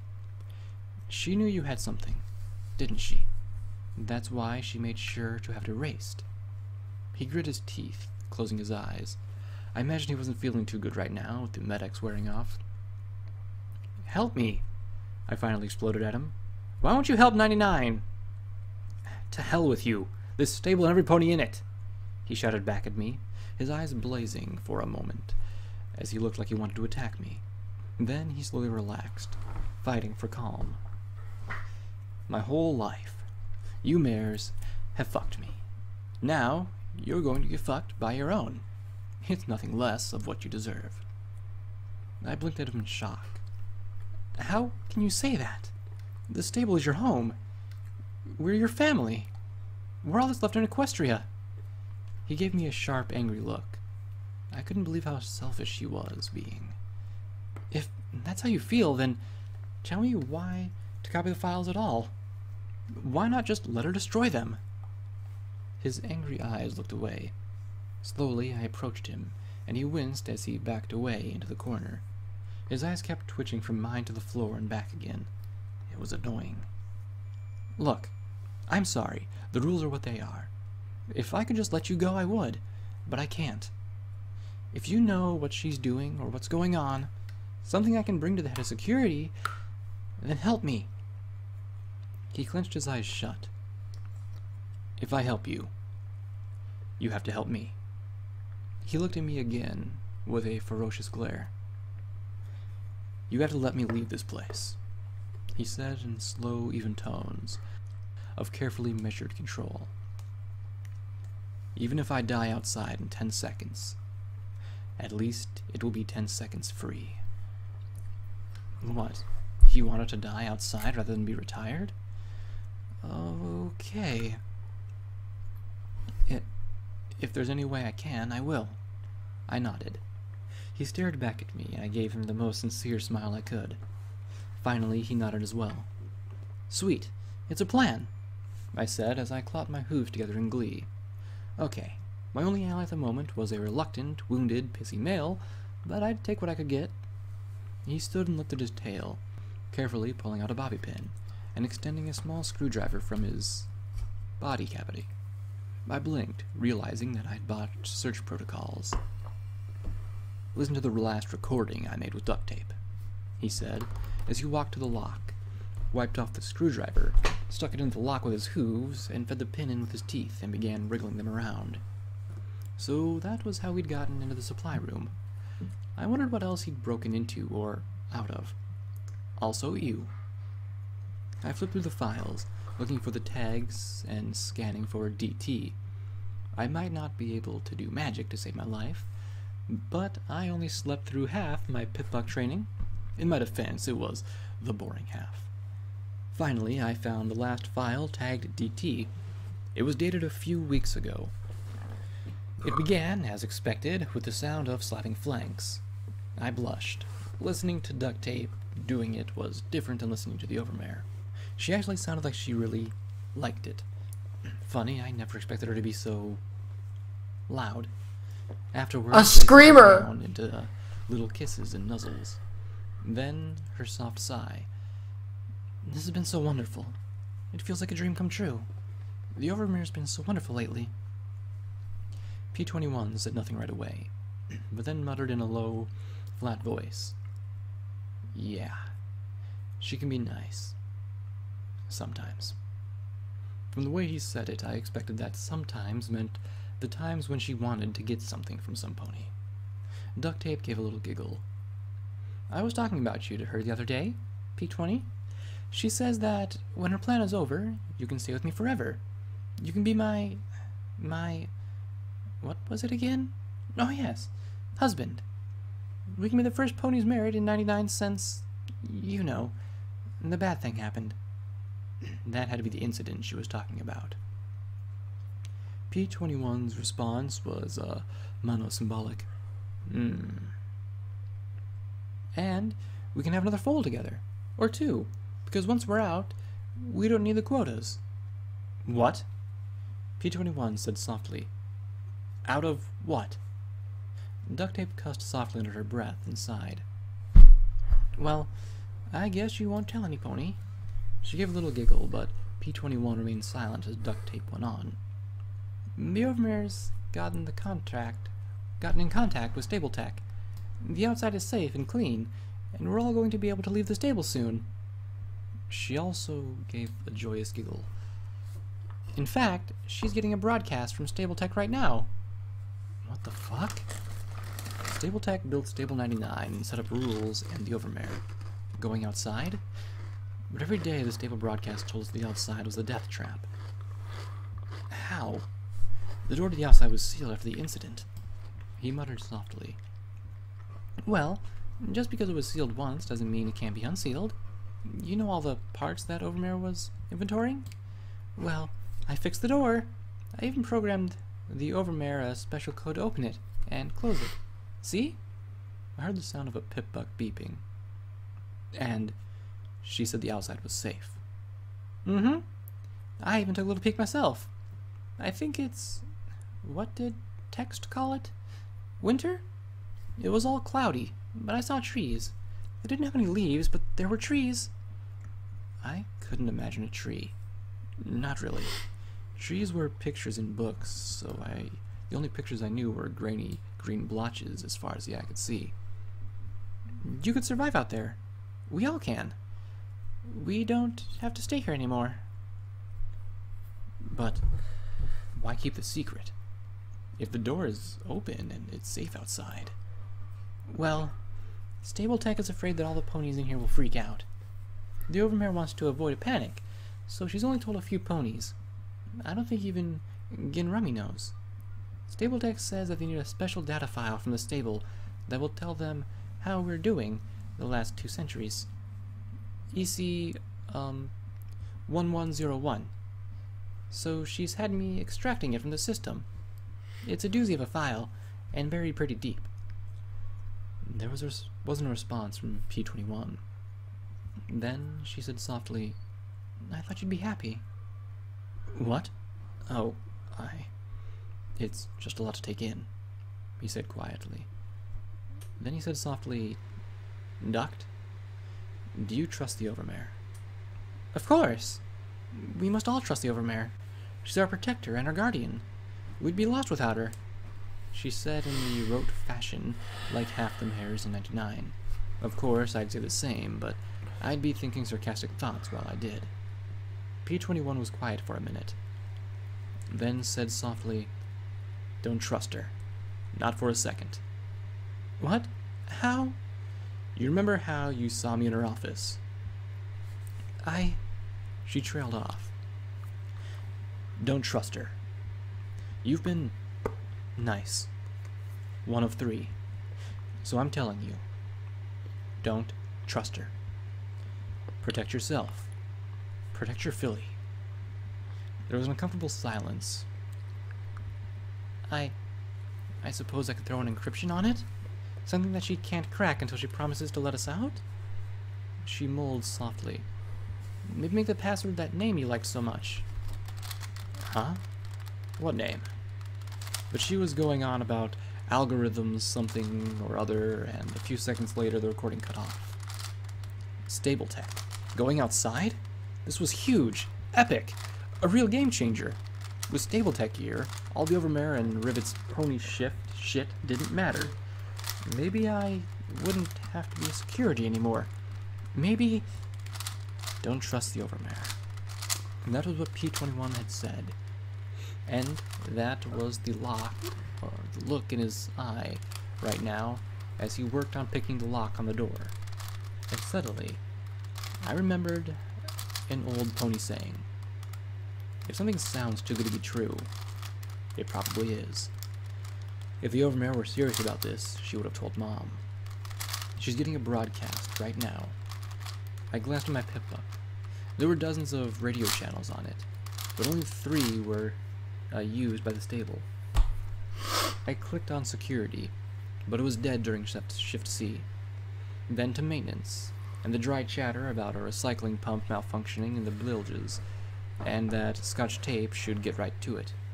Service was dead since the cafeteria and food recycling were shut down during curfew. Medical just had the automated message about locating P21 for retirement. Recreation had the regular looping brass band and glory to the Overmare. Education had a dry recording of how Stable Tech had placed the Overmare for our protection, which would be suspicious if I hadn't heard it a million times. Then I clicked the next channel. Static. The next, and the next, and next. Beep beep boop boop beep beep beep boop boop, suddenly streaming out of my pip buck. I had no idea what it could be, some sort of pony buck gibberish? But it was faint, though, and with many little clicks and breaks in the signal. That meant it was probably coming from outside the stable. It was so weak that I doubted the signal would be detectable on the lower levels, even if a pony was bored enough to go flipping through the static. I recorded about a minute of it, hoping that it would be enough. That was it. I needed to get out of here. I needed to talk to Mom. But would it be enough? Mom. I wanted to think that she'd believe me. I'd be more than Blackjack the screw-up. That she'd take it seriously because it came from her little blank flank. Or that she'd stay in head security mode, but accept the evidence I had, and would do something about the overmare. Then there was a soft click, and the door to the cell opened. I gaped in astonishment as P-21 pulled the bobby pin back in his tail and... okay, closing mouth before it becomes an escape route for my stomach contents. You did it? How? Where did you learn that? Have you ever spent a week with a bobby pin and a screwdriver, and nothing to do but wait for a mare to breed with you? He asked back. I'm sure even you can figure it out eventually. Don't count on it. If I need a lock opened, I get a key. I countered as I pushed open the grate and trotted into the deserted security station. Oh, key. Reasoning that I might as well not make things worse, I scooped up the pip-buck key and pen thing and put them back into the drawer. Right, back to the overmare going crazy. I could even try and get Mom on the radio, but I knew Daisy and others would be listening on that channel. Everybody else would be asleep or under curfew. Look, I need to get down to tell Gin Rummy about this. Then I looked down the stairs. I also needed a gun. Goddesses, was I really thinking of shooting security ponies? Even Daisy. The thought of such a thing made my stomach churn. No crime was worse than murder in the stable. Killing another mare was robbing the stable of some pony that they needed to keep every pony alive. But if the overmare was up to something... I trotted to the armory door and hoped I wasn't going to set off an alarm or something. Normally, Brandy Buck would be stationed outside during C shift, but she'd left with the others. Can you open this? He glanced at it and then moved over to the terminal next to it. Maybe? With some time? Unlock the door with a terminal? He got my surprised look and rolled his eyes. Look, don't you have a mare to warn? Right. He was a smart pony who knew about locks and terminals and, despite being a male, probably a lot of other things that I didn't. Great. Even the males were better than me. Enough of that. Now was definitely not the time for self-pity. Okay, I'll be right back. Oh, I hoped I'd be right back with Mom and all of A and B shift behind me. I picked my way down to the atrium and heard the overmare and Daisy's voices raising in an argument. But with the echoes and the distance, I couldn't make out specifics. I crept across the wide open space, trying to use the reinforced columns as cover. Then Marmalade glanced back across the atrium at me. She blinked, then gave a simple little smile and a wave of the hoof. Smiling slackly, I returned it and nipped into the cafeteria before anybody else noticed. My heart hammered in my chest. I didn't dare glance back towards the tiny chamber off the atrium. I didn't know what the overmare was planning. Just that it was time for the shots to be called by a smarter pony than me. I scrambled down the stairs past the medical clinic, school, and other support rooms. I was in such a hurry that I smacked my head on the door to the living quarters before it fully recessed into the wall. Eyes watering, I rubbed my noggin and clenched my teeth. Mom! Mom! I shouted as I raced into her room. Then I saw that her bed was still neatly made, and for a moment I felt my heart stop. She wasn't here? Why wouldn't she be here? She was always here. Except now, I sat hard on my rump, thumping my head with a hoof, and not helping my headache at all. Think, Blackjack, think. Unfortunately, saying it didn't really help my brain any. Her tag! I punched it into my pit buck and brought up my EFS. Then I turned in a circle, looking for the little arrowhead. Nothing. I screamed in frustration, a little, beating my hooves in front of me. Of all the times for her to just disappear, she could be blocking her tag. They had a security could do that, I think. Or she might be somewhere in the stable that couldn't be traced. What if something happened to her? All that didn't mean anything. The Overmare was doing something. I needed to know what. I needed to know if these signals the Overmare received meant anything. I needed a smarter pony that actually knew something about pip bucks. Well, I'd been looking for an excuse to bug Midnight in her quarters for months. Looked like I finally had it. I stopped only long enough to write a note. Overmare up to something, stable in danger, gone to Midnight's, BJ. Then I was hurrying down the residential quarters toward Midnight's. Being a security mare, I had certain privileges, like being able to override most residential door locks with my pip buck when the stable was in danger and I didn't have time to knock. I wish I'd knocked. Actually, I wish I'd knew another mare in data systems I could go to. The sight of a pink U10 huffing and running away froze me in my tracks. Oh yeah, she was on the breeding queue now, wasn't she? I blinked and tilted my head. U10 certainly went at it with enthusiasm. What was I doing? Midnight! I muttered as she gave a little whine. Midnight! They still slapped flanks. I rolled my eyes. I like how they're giving details on this one. Midnight! I shouted. She shrieked as she finally stopped plowing her plot, and the two gawked at me. The pink buck pointed at me in confusion, and Midnight's pupils constricted. Blackjack? U10 pointed his hoof at me. I didn't know I was scheduled for a double, he said as he checked his pip buck. Midnight, I need your help, I said as I approached her bed. Unlike my room, she kept hers spotless. Her terminal and workstation were both sparkling clean. Get out! She shrieked and charged at me, hammering away at me with her hooves. Of all the times to come to me for a flank spanking, you choose now? Get out right now, or I'll... I grabbed her shoulders and stared right into her eyes. This isn't about flank spank, okay? It's not about sex of any kind. And if you help me, I promise to never try to get under your tail again, all right? She closed her mouth, looking annoyed, then troubled, then a little pouty. All right, what do you need? The Overmare is getting a signal from outside the stable, I explained, as I found the recording on my pip buck. I need to know what it's saying. Playing the odd string of beeps and boops seemed to finally convince her I was serious. She gave me one last long glance, and then sighed, trying to her workstation. You are going to owe me so much for this, Blackjack, she muttered as she activated her terminal. Her horn's magic pressed keys infinitely faster than I could. She attached a cable to my pip buck. U10 hummed to himself as he stood patiently off to the side of the door, looking over Midnight's knickknacks. Midnight's roommate was nowhere to be seen. No surprise, I knew I wouldn't want to be around another mare on the queue.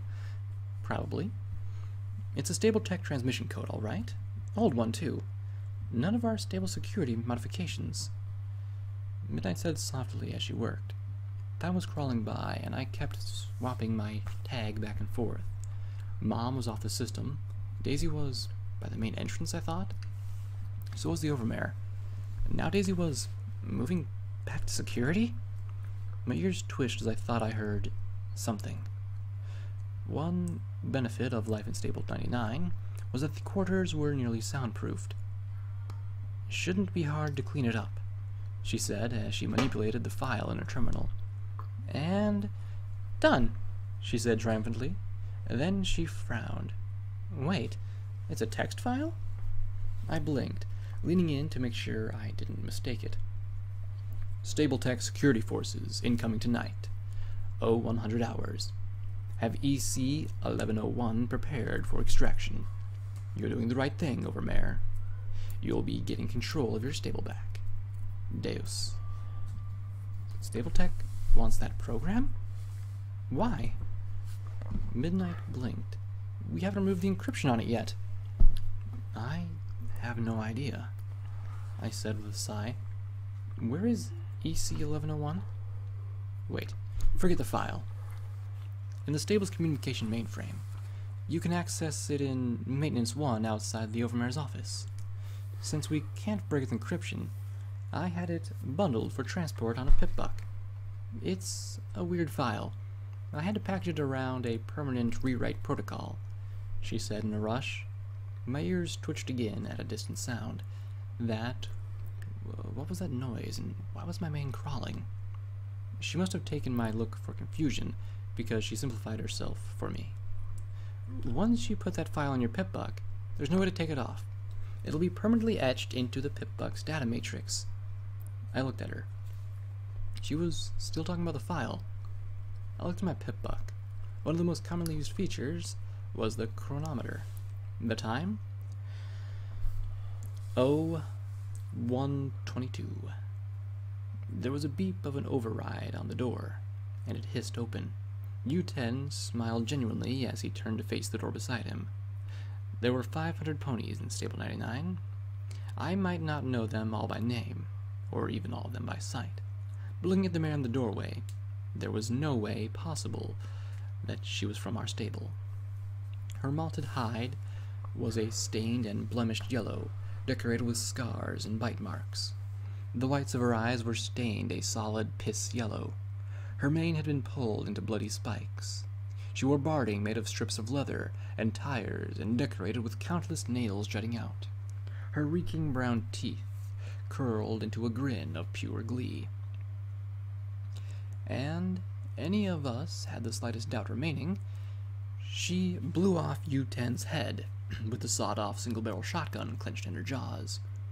Bits of bone, blood, and brain splattered both of us. Raiders The pink already? unicorn dropped in a thrashing heap. The mare spat out the gun, casually reloading it as she giggled. Bang! You're dead. She slurred around a bloody tongue. It looked chewed. Midnight stood there, stunned and wetting herself. I was not far from that state myself, but, unlike her, I was security. The fear and horror that I felt were unceremoniously shoved into the closet in the back of my brain, where I put all the things that I didn't want to think about, leaving me with enough wits to telekinetically pull out my baton just as the mare snapped the shotgun closed. With a crack, the glowing metal rod tore the bite grip from her rotten teeth, and, from the sound of it, probably broke the firearm. Unlike Midnight, this mare wasted no time in counterattacking. Rearing up, she slammed me into the ground next to U10's body, with enough force to make me see stars. The baton went bouncing away somewhere out of sight. Then, she was on top of me, drawing a rusty, carved knife from her sheath at her shoulder. She jabbed the dull tip into the neck of my security barding, twisting her head back and forth as she worked it in through the fabric and into my throat.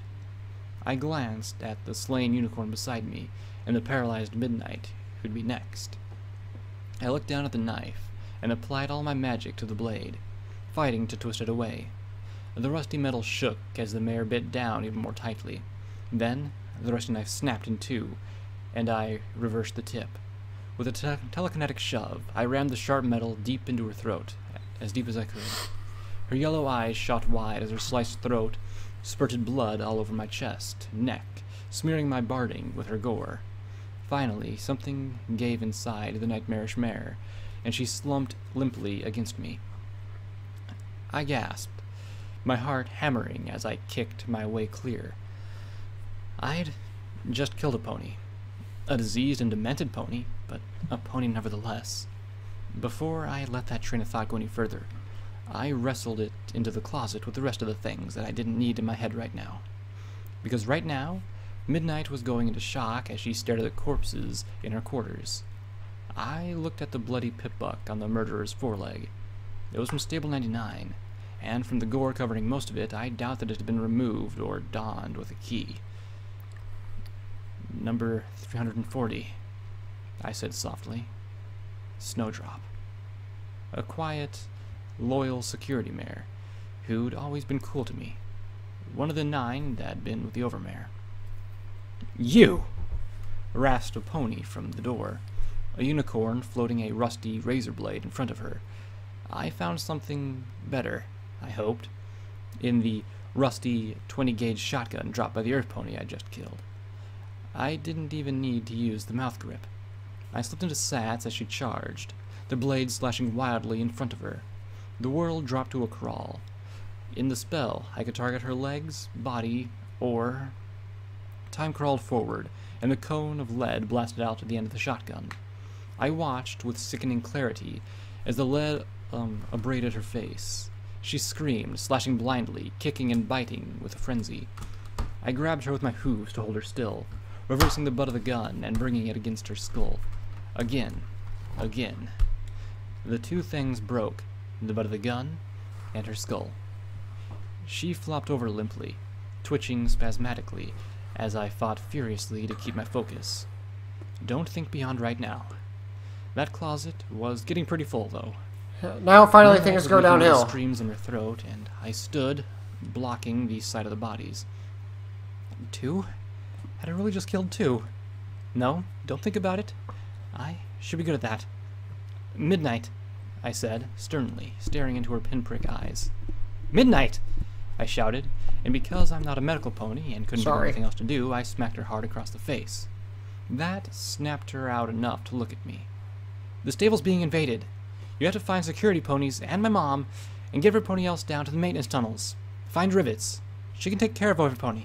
Okay? Find security. Get every pony down below.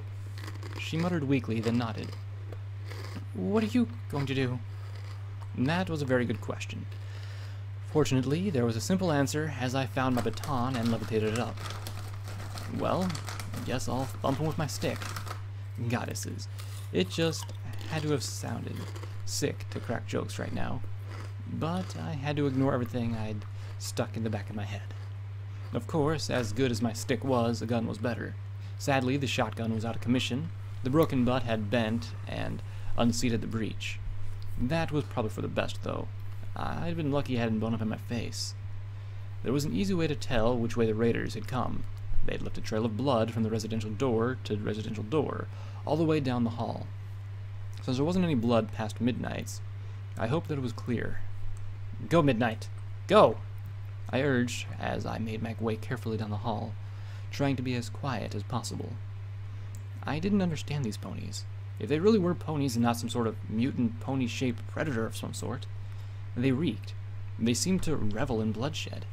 I had no idea how they could have penetrated the stable unless they'd come in when the overmare opened the door. Inside one room, I saw a red bar moving across the door. I slipped into Sats. The second her head was in view. My glowing baton crushed her windpipe in a single lucky hit. Her yellow eyes bulged and rolled as she dropped a .38 revolver from her mouth. Hey, I might have slept through 2/3 of my classes and textbooks lectures, but I paid attention to my firearms training. My backswing smashed her in the temple, sending her slumping against the doorframe. She was so dirty I couldn't tell what color she had been originally. She'd mutated her own cutie mark. I hesitated as I pointed the baton at her. Who are you? I asked as she choked, coughing, and inexplicably started to giggle between gasps as she looked at me. It insanely went for the gun. I kicked it away. Who are you? Why are you here? Then I saw the blood smeared over her grimy lips. I took my eyes off her to look into the room she'd been in. Air duct and her filly vent were lying on the bed, but the smears of blood, holes chewed in the filly's side. The blood splashed about. No, don't do this. The mare finally grasped one word. Yummy. Then she lunged, grabbing my leg and trying to bite through my security barding. You sick fucker! I snapped and yelled, bringing the baton down with each word. Her skull finally cracked, blood leaking from... Hold on, guys. I think I might lose this fucking bet. Oh, God. Her orifices, and with a sigh, she went still. Okay. Murderous. I got that. Crazy?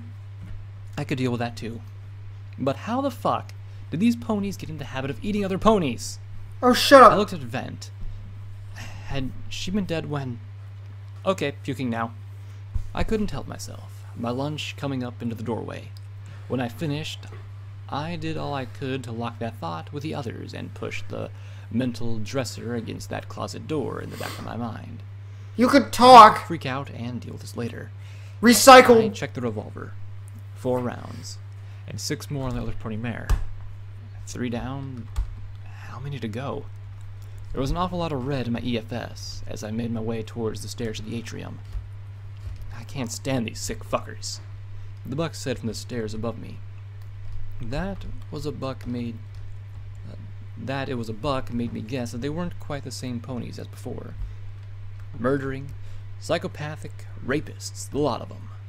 Maybe there was a possibility of negotiation. Look at it this way. They'll exhaust themselves killing every last motherfucking pony here, and then we can get rid of them easily. A mare answered, sniffing any thoughts of working out a deal before continuing callously. Deus gets that program he wants so desperately. My boss is happy. The Reapers are happy. Every pony wins. Except my damn stable, you mule. Makes me wonder what's so damn special about it. The buck muttered as I crept up the stairs. Deus just grabs a dozen of us at random from the area, trots us out here, fetches these nutjob raiders, and waits for the stupid cunt to open the door? He's smart. He knows a flash filly like me would never work with a half-heart gang loser like you to screw him. This way, every pony gets their caps, and every pony's happy. The mare said matter-of-factly. I could make out her head now, and I pointed the rusty .38 at it. I licked my lips and swallowed. All I had to do was pull the trigger. Just pull the trigger. But I wasn't like these other murderers. She seemed sane, if callous and wicked. Somehow I had no doubt she would have the same hesitation if I were in her sights. But that was the difference. If I killed her, I tried to push myself. The pale mare was dirty and streaked with blood, her shaggy black mane smeared with gore and some kind of grease. She had a necklace of cheap-looking gemstones. She was a pony. How could I just shoot her? Then she glanced at me, and her eyes widened and then narrowed as she smiled. "Ah, stable pony's got a piece. Bet she can't fire it," she said as she ducked her head into a leg holster and drew a weird metal box with a mouth grip. It didn't matter, though. If she was pointing it at me, I doubted it was anything good. And from the look in her eyes, the pale earth pony was dead certain. Laser I wouldn't rifle. fire back. Or laser pistol. I wasn't sure if I could either. The shot was luck. Pure luck. It caught her in the left eye and blew a bloody chunk out behind her left ear and over the buck. Sprayed with brain and skull, the brown stallion staggered back as the pale mare dropped to the floor, muscles writhing for a moment before going still. The buck levitated a piece of sharpened rebar, like spear, as I tried for another shot, but the revolver gave an unearthly ring of rust and stopped. Hammer drawn back. I ducked under the deadly spur of metal and scrambled for the mare's strange box. Weapon? Thing? And there wasn't even a trigger. How was this thing supposed to work? I've never seen a beam gun before. A what?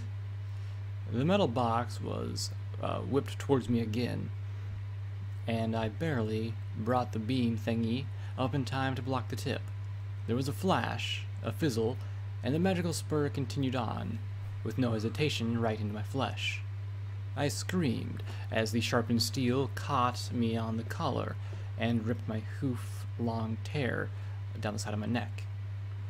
Again, it was only luck that protected me as I fell back, tumbling down the stairs as my own blood smeared my barding and splattered the steps.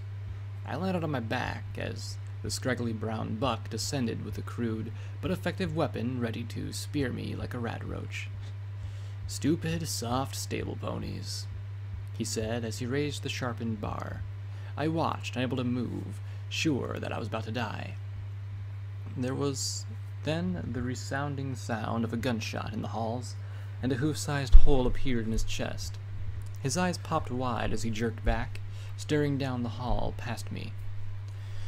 "No pony kills ponies in my stable," Mom said firmly, her sidearm Hell yeah! precisely over her eye. As her second bullet caught him in the face and tore off half his head, I doubted that she even needed sats. I stared at his body as all those thoughts I'd stuffed into the mental closet started to tear down that door. My throat began to work as it started to drain holes in its head. I had to do something. Something. Scream, vomit, wet myself, curl up into a ball, sucking my hoof until it was all over. Something. Blackjack. Mom's voice cut in through all that, and I tore myself away from the brown, open corpse. "We still have a stable to save." Her calm words were layered with a concrete across a closet door in my mind. As much as I'd love to fall apart, I couldn't. Not now. Not in front of her. Even if I was the worst security pony in Equestria, my stable was in danger. "Yeah, sure," I said, as I stood on my hooves. In her eyes I saw overwhelming pride. It helped reinforce that concrete. "So, what's the plan?" A plan would be nice, so long as it wasn't my plan. "I still don't know what's going on or how these things got in here," she said as she checked her sidearm. "Some pony taught them the basics of how to use pip-bucks. They went right for security pony's quarters. I'm just glad they didn't get far. Distracted by all the foals to slaughter. Damn it. If I would have just been faster, I could have done something." "Yeah, but how did they get them on? They would have had to..." "Oh, don't think about that." "Okay, well, they're here because the Overmare let them in." And in that comment I saw several fuses blow in my mom's mind. I'm pretty sure she wanted to use them to take on Rivets. Take on Rivets? Rivets is the head of maintenance. "Well, tell it to the little psycho when we find her," I countered. "She got duct tape to open the hatch and find something these invaders wanted. These ponies didn't just come here to kill. They came here for a program the Overmare found in the stable." "A program?" my mother asked with a frown. "Why don't they just take it and leave?" "Because they're evil?" I suggested, looking up the stairs towards the atrium. She didn't laugh, but she gave me the ghost of a smile. "If I can get to the terminal in Maintenance 1, I can put it on my pip-buck and then do something. Something to get them out of the stable? But what? Throw it out the main hatch and close it behind them? No, that wouldn't work." "Ugh.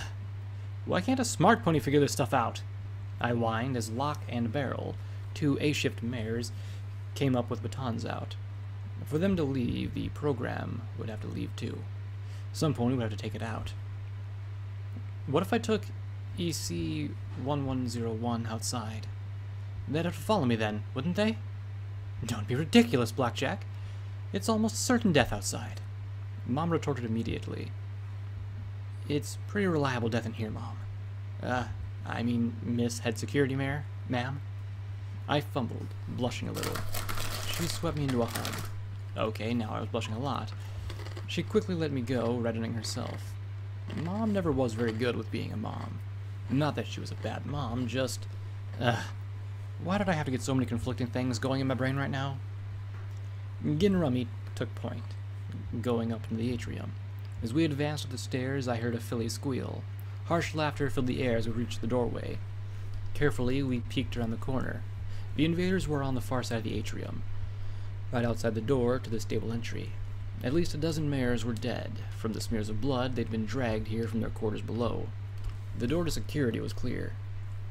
"Come on, we can make a run for it," Locke said eagerly, and then without waiting, jumped out the doorway. The blue mare was fast. In recreation, she could do a lap around the exercise grounds in under a minute. This was at most 100 feet. Thunder filled the atrium, and Locke exploded into bloody chunks. The wall behind her buckled. But despite all that, I didn't stare at the heap of her remains. I stared from where the thunder had came from. From the midst of the staggering invaders rose a thing. A thing of pony and metal. Hydraulics braced the metal plates attached to its hide as it stepped forward. For all its mass, it seemed to trot almost effortlessly. Red eyes stared at where Locke had been blown to pieces. 2 huge guns pointed over its shoulders, cannons built into its body. And then it slurred in a metallic-sounding voice. Cunt. Thought she was fast.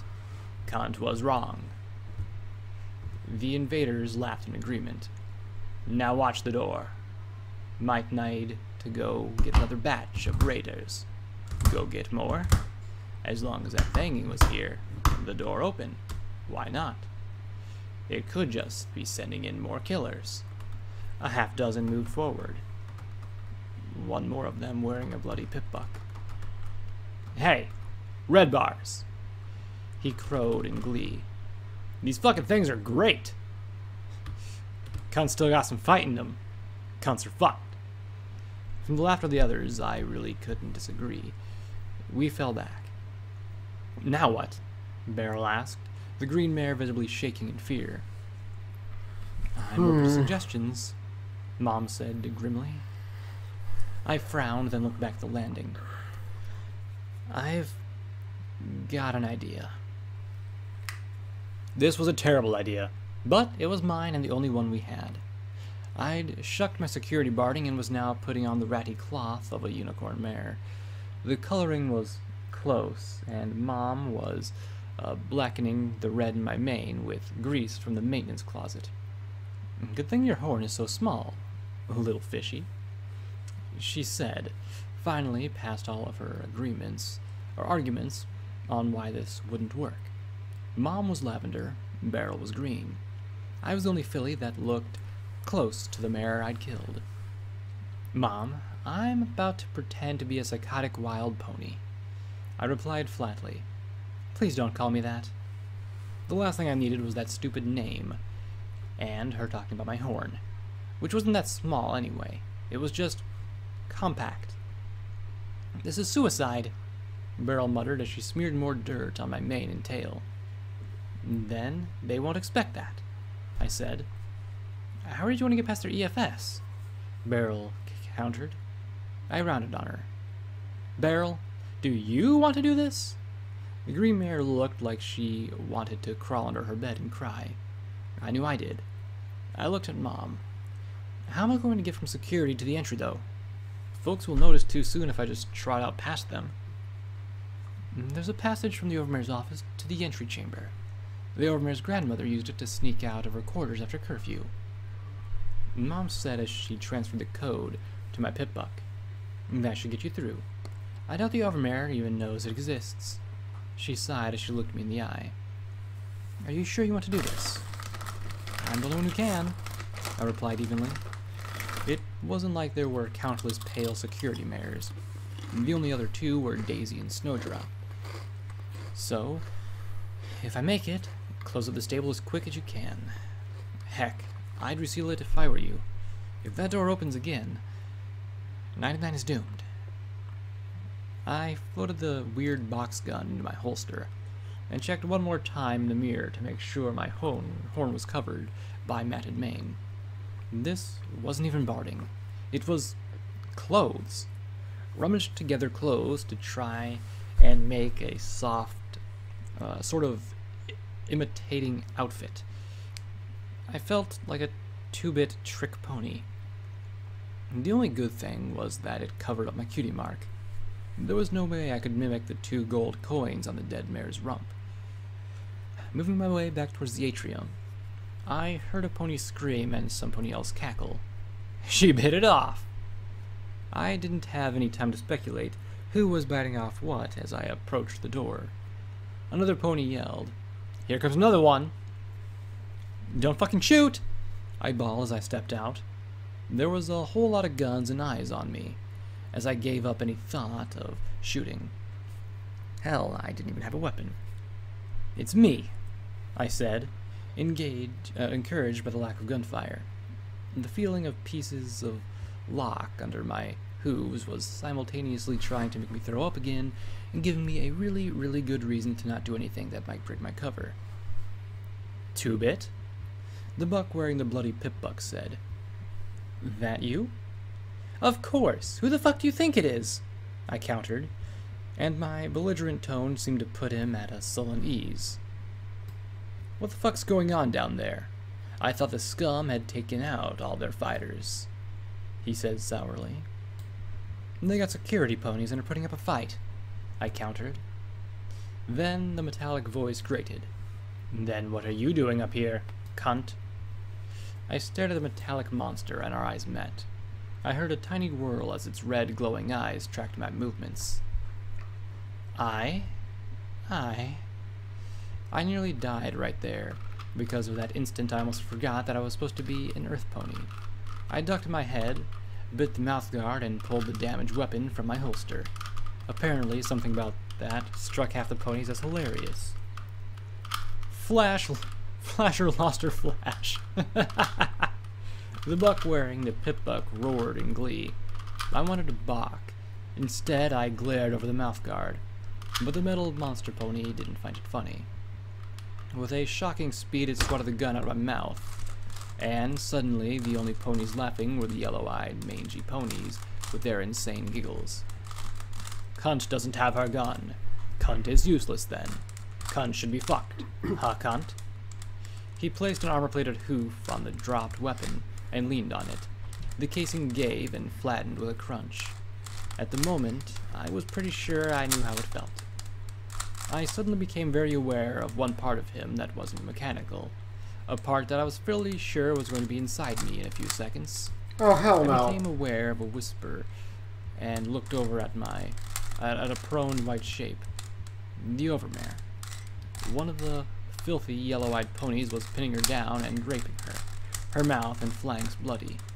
The idea was utterly alien to me, and I did all I could to tear my eyes away and hide my horror. Mares might occasionally force another mare against her will, a Class A crime, but for a buck to do that to a mare was... Focus, Blackjack. I'm not useless, I answered as evenly as I could. I heard one of those stable ponies talk about a program you want and where to get it. It is set for a one-time transfer onto these pip-buck things. He looked over at the overmare.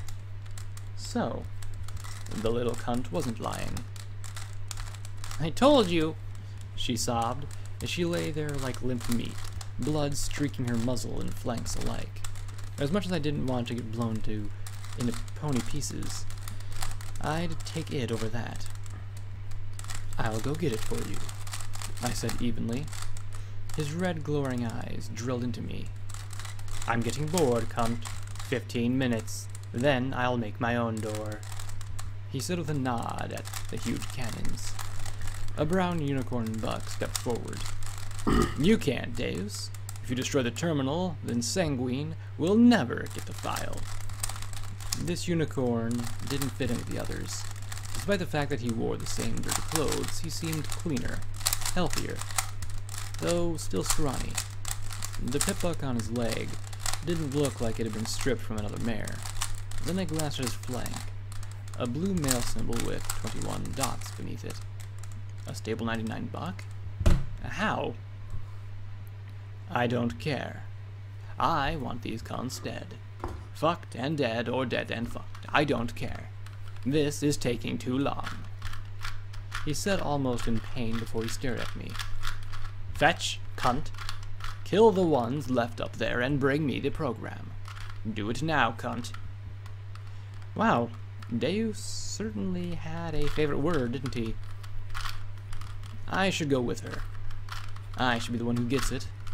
The brown unicorn whined. Now I recognized him. He'd be in my breeding queue once. The whimpering U-21 now. I'd never signed up for him again. I thought he'd been retired a month ago. I don't care who gets it. Get it! He bellowed, and now seemed like the perfect time to run to security.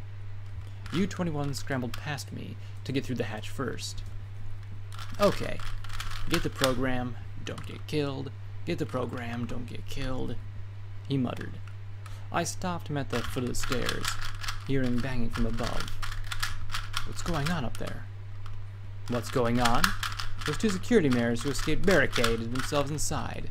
That's what. He stared at me in confusion.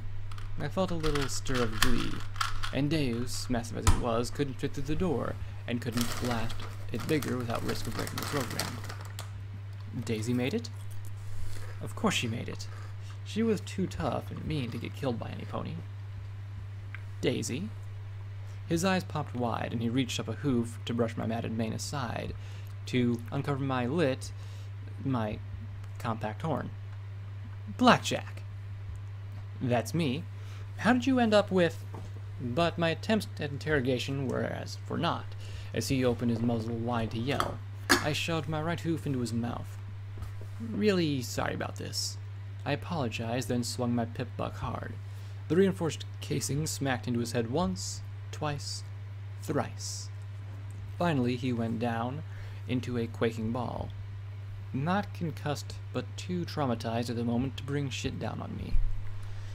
Like I said, really sorry.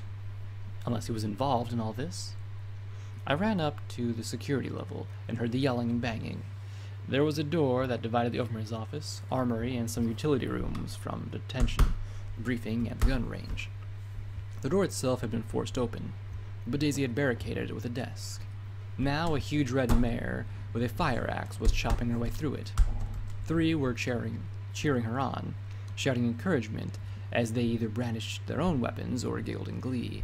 One dingy unicorn mare chewed on her own bloodied hoof as she rocked in place and fiddled with the security shotgun in her faltering magic glow. A second earth pony buck brandished an automatic pistol as he growled and spat cheers around the mouth of the grip. The last was another yellowed buck, grinning in glee and anticipation, and knocking a baseball bat between his forelegs as the red mare chopped again and again. Hey, can I see that? I asked, as I pointed a hoof at the shotgun and a grin at the mare. The pupils of her yellow eyes were pinpricks. Who the fuck gave this mare a gun?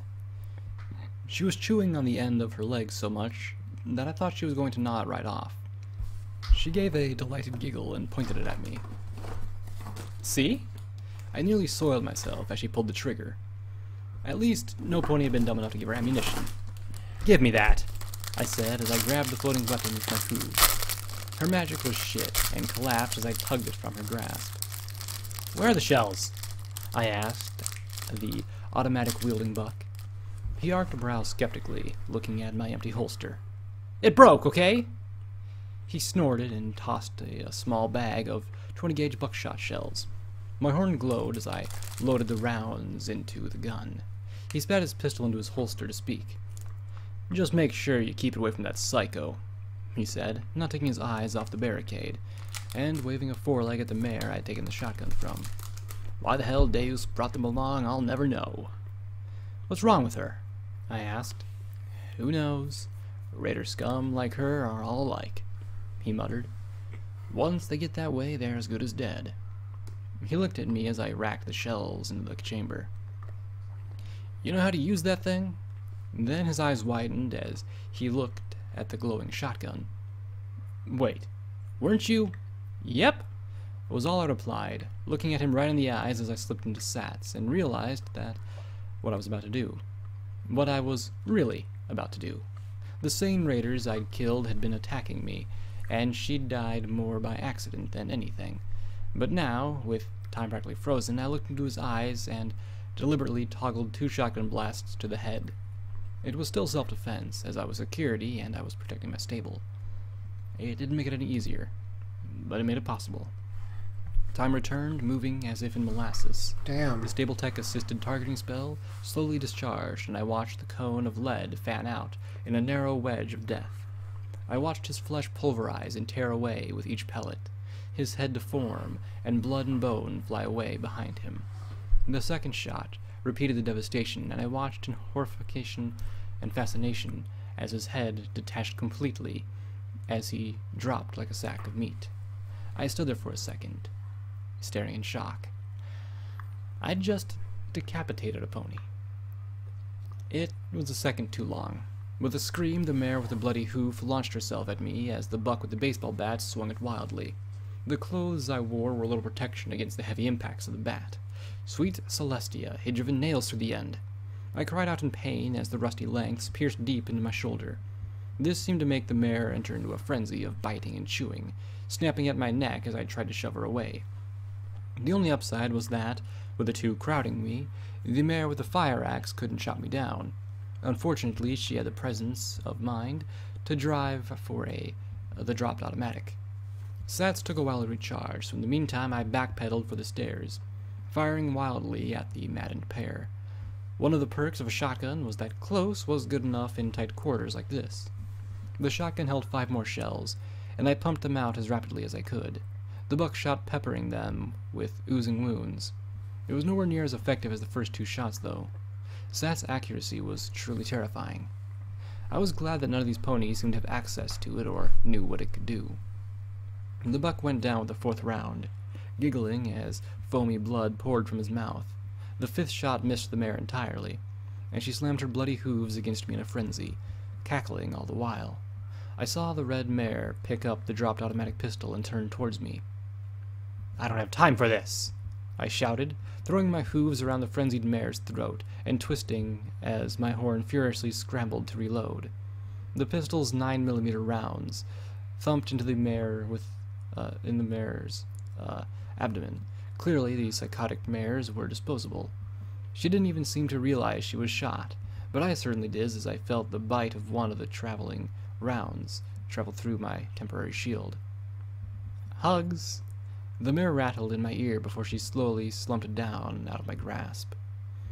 Fortunately, I reloaded my weapon, and the What's red wrong mare with seemed these to raiders? realize that shotgun trumped pistol and axe. I fired as rapidly as I could as she searched for her axe in her mouth, Like, and raced. even I know raiders aren't this fucking crazy. Like, I've seen some raiders in Fallout games that they're actually more civilized than this. Across into the briefing room. This fucking Reloading, crazy? I ran to the door. There were a few offices and detention through here. She could be. Then there was a bang behind me, and 10 red-hot needles stabbed into my rump. Screw this plan. I was never going to get going without barning again. I saw the honey yellow glow around the shotgun, and cried, "Marmalade! His blackjack! Stop shooting me!" I could feel the burn of pellets in my backside. Sweet Celestia. I'd never get shot again if I could help it. I slumped as hard as I could as I heard the barricade being drawn back. The red bar wasn't moving towards the door. Maybe she was waiting for help to arrive? It didn't matter.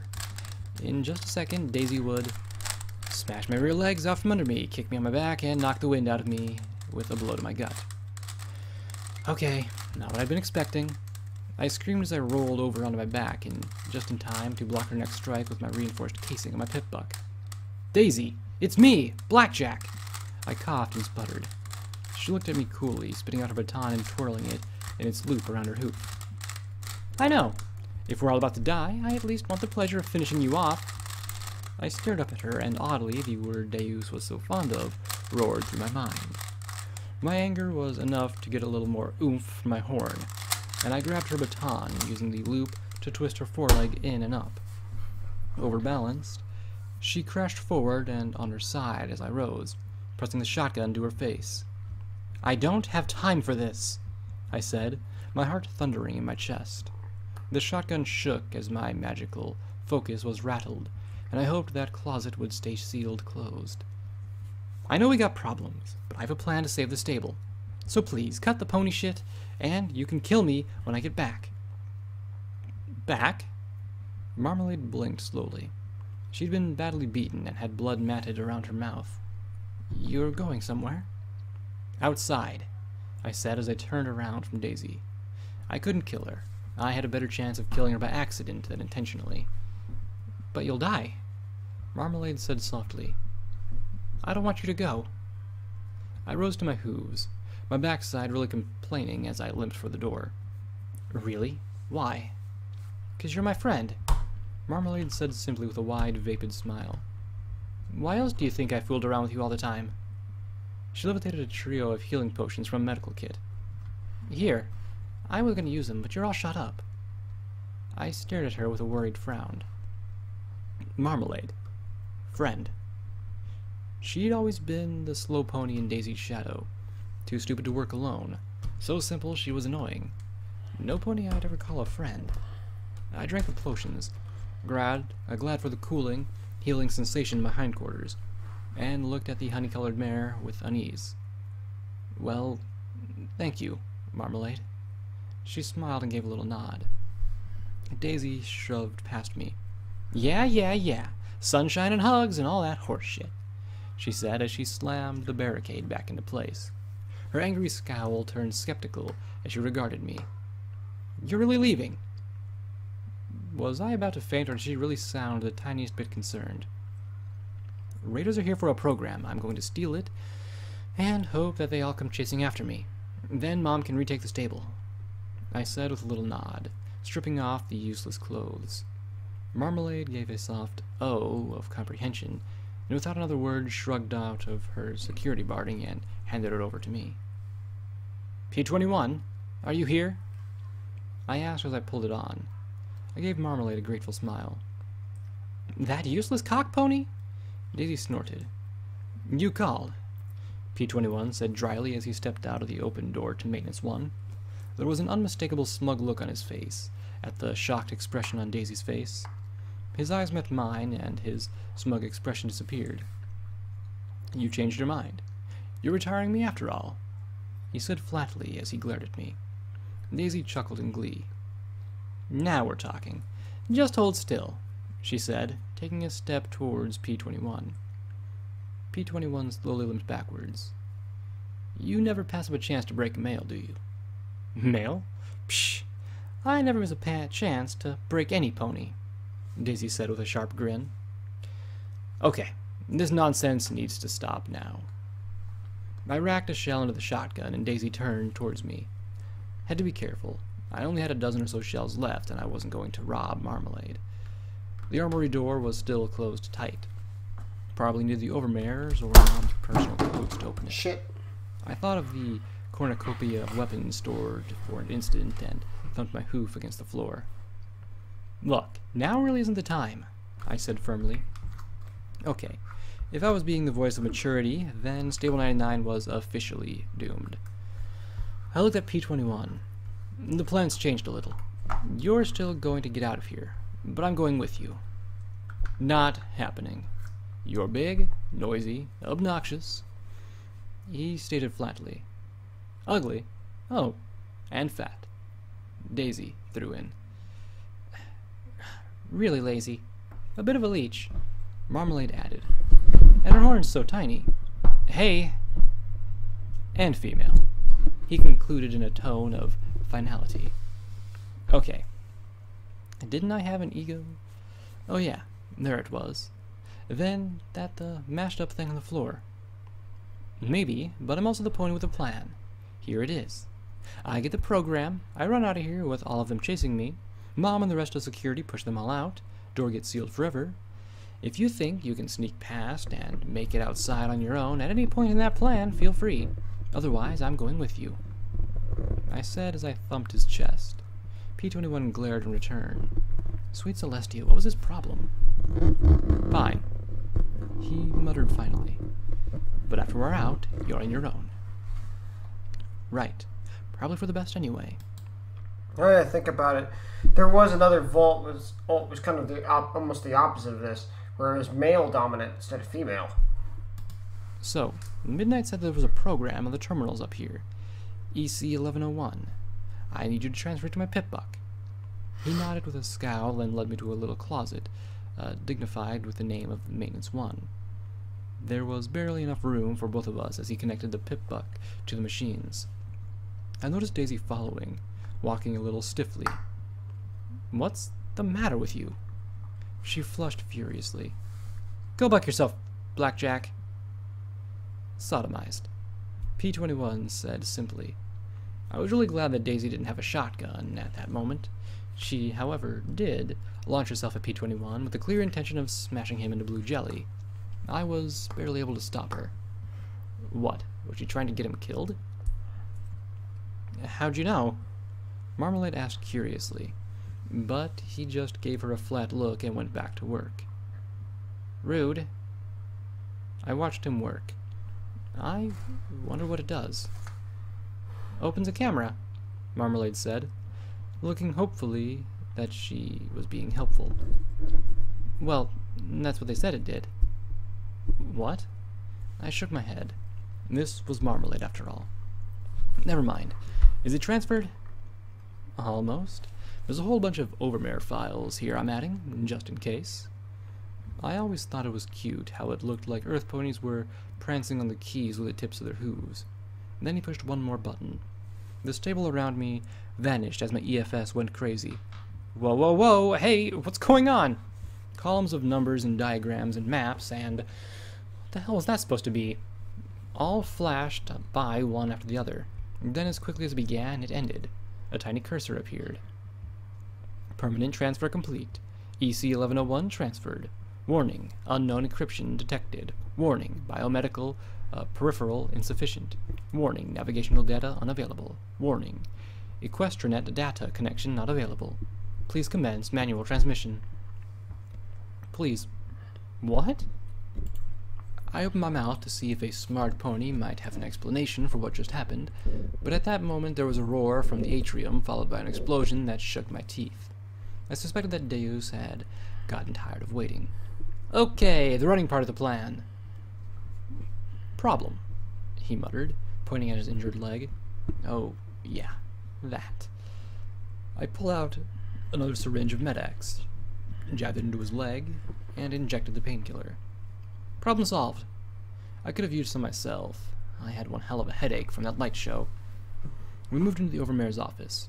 The room looked ransacked. It had probably been searched before Daisy and Marmalade got away. They hadn't guessed that the program was in a little room next door, though it looked like some pony had pissed all over the Overmare's huge ring-shaped desk. It was still intact, as it was an old piece of paper taped behind it. The title caught my eye. Enemies was crookedly scrawled at the top of the page in large block print. There was a lot of names that topped that list. Topping it, and circled, Overmare. She counted herself as an enemy? Rivet's name was right underneath it. Mom's name had question marks around it. Daisy was on it? Not me, of course, but... oh wait, there I was, at the bottom. Ah! Focus! No time for this. I accessed her terminal and used the code Mom had given me. The desk hissed as it slowly rose into the air on hydraulic legs, revealing stairs disappearing into the gloom below. I activated the lamp on my pip-buck and threaded my way down with P-21 right behind me. A minute later, the desk closed behind us, as another impact reverberated throughout the stable. We moved down the hall to the second door, and I used the code again. Slowly, it opened. Very thankfully, the noise it made was relatively quiet compared to the racket in the atrium. The entry hatch to the stable, a massive cog-tooth-shaped slab of metal, was rolled away to one side, and a long, rough walk-wall tunnel led up and beyond. Bones lay crushed on either side of the door, mashed by the entry of Deus and his raiders. Better get a head start. I warned P-21, nodding to the tunnel. He nodded back and began making his way out. I wondered if he'd stay with me longer than 10 seconds. Probably not. Going to the door from the entry room to the atrium, I saw the Overmare lying limp against the larger room's walls. I suppose the raiders had gotten tired of her. Even she didn't deserve that, but I had bigger problems, or rather, I was about to. Hey, doofus! I bellowed across the atrium, and to my shock, he froze completely. Then his head slowly turned to look at me. I saw a certain annihilation in those eyes. Got your program right here, jackass! The raiders around him looked even more shocked than Deus. Then he was turning, and I suddenly had a vision of a cloud of blackjack settling around a pip-buck and a hoof. Oh shit, oh shit, oh shit, oh shit, oh shit! I thought as I turned and raced through the stable door. Cunt! He roared, and the shells detonated from behind me. Luckily, luck saved me from a messy splat of bones churned beneath my hooves. I caught up to P-21 and shouted, "Running now!" from the roaring behind me. The plan had worked, and I was leaving the safety and security of my stable with a pissy, hostile male, an unknown destination ahead, a mechanical nightmare pony of death behind me, and a mysterious program that apparently sparked it all. Odds were that, if I survived the next 5 minutes, I'd be wishing I were dead inside of a month. So, why was I smiling so much?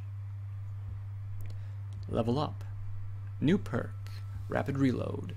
All of your weapons' reloads are 25% faster than normal. Wait, what? What? Wait. What? No, no, no! Don't play that. Don't. I can't have any spoilers yet. Okay. Project Horizons, I'm guessing, actually functions like a game. Where she's in a game. She literally is a game. That's interesting. No, it's not the first time I've seen a video game come to life, but well, in a book that is, and I